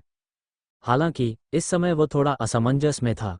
अब जबकि उसके पास 1600 अंक हैं, क्या उसे अपनी युद्ध संबंधी जागरूकता को और निखारने के लिए 100-900 की सट्टेबाजी सीमा में लड़ना जारी रखना चाहिए? या फिर क्या उसे सीधे 1000-9000 की रेंज में जाकर बड़े दांव खेलने चाहिए? जब वो बहस कर रहा था, तभी उसके दिमाग में एक जानी पहचानी सिस्टम घोषणा गूंज उठी। खिलाड़ी झाओ युडी ने ड्यूल रूम में एक घोषणा पोस्ट की है। नमस्कार, सभी को नमस्कार। मैं झाओ युडी हूँ, जो the tyrant masters 3 life times of sinful love की मुख्य अभिनेत्री हूँ। 5 मिनट में मैं रैंडम मैचमेकिंग बैटल में भाग लूंगा। अगर आप मेरी लड़ाई देखना चाहते हैं, तो 5 मिनट में कमरा नंबर 151 खोजें। आप सभी के सहयोग के लिए धन्यवाद। मैं वास्तव में इसकी सराहना करता हूँ। पहली पंक्ति सिस्टम प्रॉम्प्ट होने के अलावा बाकी सब कुछ झाओ युडी की अपनी आवाज में बोला गया था। जियांग ये स्तब्ध रह गया। खिलाड़ी घोषणाएं पोस्ट कर सकते हैं? उसके आसपास के अन्य खिलाड़ी भी उत्साह से बातें करने लगे। अरे रुको, क्या ये सच में झाओ युडी है? हे भगवान, मैं उनकी बहुत बड़ी फैन हूँ। मैंने उन्हें सिर्फ टीवी पर ही देखा है। मैंने कभी सोचा भी नहीं था कि मुझे उन्हें सामने से देखने का मौका मिलेगा। धत तेरे की, वो तो अपनी सेलिब्रिटी स्टेटस का पूरा फायदा उठाकर भारी भीड़ जुटा रही है। अगर उसे 100 दर्शक भी मिल गए, तो उसकी जेब में $1000 और आ जाएंगे। क्या तुम मजाक कर रहे हो? झाओ युडी की लोकप्रियता को देखते हुए 100 दर्शक तो बहुत कम है। मुझे यकीन है कि उसे कम से कम 1000 दर्शक तो मिलेंगे ही। मुझे लगता है कि यह कहना भी कम होगा। उसने खास तौर पर एक घोषणा पोस्ट की है, यहाँ तक कि जो लोग उसके प्रशंसक नहीं हैं, वे भी इसे देख सकते हैं। अगर उसे 10,000 से ज़्यादा दर्शक मिल जाएं तो मुझे आश्चर्य नहीं होगा। 10,000 का आंकड़ा थोड़ा ज़्यादा है। हम अभी भी शुरुआती दौर में हैं, और इतने सारे लोग सिर्फ देखने के लिए $100 खर्च नहीं करेंगे। रुको, क्या मैं अकेली हूँ जो ये सोच रही हूँ कि झाओ युडी ने आखिर घोषणा कैसे पोस्ट की? ये बहुत आसान है। रैंडम मैचमेकिंग में लगातार जीत हासिल करने पर छोटे छोटे इनाम मिलते हैं। घोषणाएं पोस्ट करने की यह क्षमता शायद उसकी लगातार जीत का इनाम है। हे भगवान, तो इसका मतलब है कि झाओ युडी वास्तव में ताकतवर है? जाहिर है। आखिर वो दर्शकों को क्यों बुलाएगी? अगर वो हार जाती है, तो उसे दर्शकों की कमाई का सिर्फ 10% ही मिलेगा, बाकी सब जीतने वाले को मिलेगा। अगर वो हार जाती है, तो वो असल में अपने प्रतिद्वंदी को मुफ्त में पैसे दे रही है। धत तेरे की, अब तो मेरा मन कर रहा है कि मैं ही झाओ युडी से लड़ूं। हाँ, इसके लिए शुभकामनाएं। अगर उसमें इतना साहस है कि वह ऐसा कर सकती है, तो वह निश्चित रूप से बेहद शक्तिशाली है, और उसके पास शायद कई शक्तिशाली वस्तुएं भी होंगी। वो तो युद्ध देवता रैंकिंग की संभावित दावेदार भी हो सकती है। वाह, इसमें कोई हैरानी की बात नहीं कि वो मेरी देवी है। वो मनोरंजन जगत में एक अलग पहचान रखती थी और अब वो डूम्सडे अपार्टमेंट पर भी राज कर रही है। अरे यार, मनोरंजन उद्योग और स्वच्छ प्रतिष्ठा का आपस में कोई सीधा संबंध नहीं है। जहां कई खिलाड़ी जोश से झाओ युडी के बारे में चर्चा कर रहे थे, वहीं जियांग ये ने कुछ नई जानकारी जुटाई। इसलिए रैंडम मैचमेकिंग में लगातार जीत हासिल करने पर रैंडम पुरस्कार मिलते थे। क्या इसी तरह यांग वेनचाओ ने लेवल 2 हासिल किया था? अगर वह लगातार 3 मैच जीतता है तो क्या उसे इनाम मिलेगा? इसी बात को ध्यान में रखते हुए जियांग ये ने 100-900 के बेटिंग रेंज में बने रहने और पहले 2 और मैच जीतने की ओर रुख किया। इससे उसे लगातार जीत हासिल करने का इनाम जीतने की अधिक संभावना मिलेगी। निर्णय ले लिया गया। उसने 900 का दांव लगाया और एक नया रैंडम मैचमेकिंग मुकाबला शुरू किया। जियांग ये को झाओ युडी की लड़ाई में खास दिलचस्पी नहीं थी, लेकिन दूसरी मंजिल की लॉबी में कई खिलाड़ी पूरी तरह से मग्न थे। यहां तक कि ली रान, जिसने अभी अभी एक रैंडम मैचमेकिंग लड़ाई समाप्त की थी, घोषणा सुनने के बाद थोड़ी ईर्ष्या महसूस करने लगी। सेलिब्रिटी होने का वाकई बहुत फायदा होता है ना? उसने बुदबुदाते हुए कहा। प्रलय से पहले ही वो प्रतिदिन लाखों कमा रही थी और अब दुनिया के खत्म होने के बाद भी वो अपनी प्रसिद्धि के बदौलत खूब पैसा कमा रही है। जू जिंगयाओ भी इस बात से उतनी ही नाराज थी। उफ, मुझे उम्मीद है कि उसका मुकाबला किसी पेशेवर खिलाड़ी से हो और वह हार जाए, फिर उसके विज्ञापन से दर्शकों द्वारा जुटाया गया सारा पैसा सीधे उसके प्रतिद्वंदी के पास चला जाएगा। ली रान ने आसपास के खिलाड़ियों पर नज़र डाली और टिप्पणी की। मुझे यकीन है कि बहुत से लोग आपके जैसा ही सोच रहे होंगे। उनमें से कुछ शायद प्रार्थना कर रहे होंगे कि 5 मिनट में उनका मुकाबला झाओ युडी से हो जाए ताकि वे बड़ी रकम जीत सकें। जू जिंगयाओ की आंखें चमक उठीं। रान जी, अगर तुम्हारा मुकाबला झाओ युडी से हो जाए और तुम उसे हरा दो तो हम तो मालामाल हो जाएंगे। इस तरह का जैकपॉट लोगों को ठगने से कहीं बेहतर है। लेकिन ली रान ने अपना सिर हिलाया। मेरी मौजूदा ताकत के साथ मुझे समान युद्ध क्षमता वाले खिलाड़ियों को हराने में पहले से ही कठिनाई होती है। झाओ युडी के खिलाफ कोई मौका नहीं। अगर वह कोई घोषणा पोस्ट कर सकती है तो इसका मतलब है कि उसने लगातार कम से कम 3 मैच जीते हैं। और अगर वह दर्शकों को आमंत्रित करने की हिम्मत रखती है तो इसका मतलब है कि वह अपनी क्षमताओं को लेकर बेहद आश्वस्त है। भले ही हमारी युद्ध क्षमता बराबर हो, मैं उसे कभी हरा नहीं पाऊंगी। जू जिंगयाओ ने निराशा में आह भरी। धिक्कार है। हाँ, तुम सही कह रहे हो। इस दौरान जियांग ये की दूसरी रैंडम मैचमेकिंग लड़ाई में उन्हें आसानी से जीत मिली। दुर्भाग्यवश उसके प्रतिद्वंदी ने केवल 100 का दांव लगाया था, इसलिए उसने भी केवल 100 ही कमाए। लेकिन सब कुछ बुरा नहीं था। कॉम्बैट स्टांस की बदौलत उसे हर लड़ाई से अनुभव प्राप्त हुआ, और जितना अधिक वह संघर्ष करता गया उतना ही उसे इस बात का एहसास होता गया कि कड़ी मेहनत का फल मिलना वास्तव में कितना शक्तिशाली सिद्धांत है। वह गंभीरता से इस बात पर विश्वास करने लगा था, ये क्षमता शायद सभी स्तरीय क्षमताओं का शिखर हो सकती है। इससे उसकी शारीरिक वृद्धि अविश्वसनीय रूप से स्पष्ट थी। यदि कोई अप्रत्याशित घटना नहीं घटी तो आधी रात तक जियांग ये ने अपनी मूल शक्ति को बढ़ाने के लिए इस कुंजी की प्रतिकृति को वापस अपने मुख्य शरीर में समाहित करने की योजना बनाई थी। इसी विचार के साथ उन्होंने एक छोटा सा बदलाव किया और बिना समय बर्बाद किए वह सीधे एक और रैंडम मैचमेकिंग मैच में कूद गया।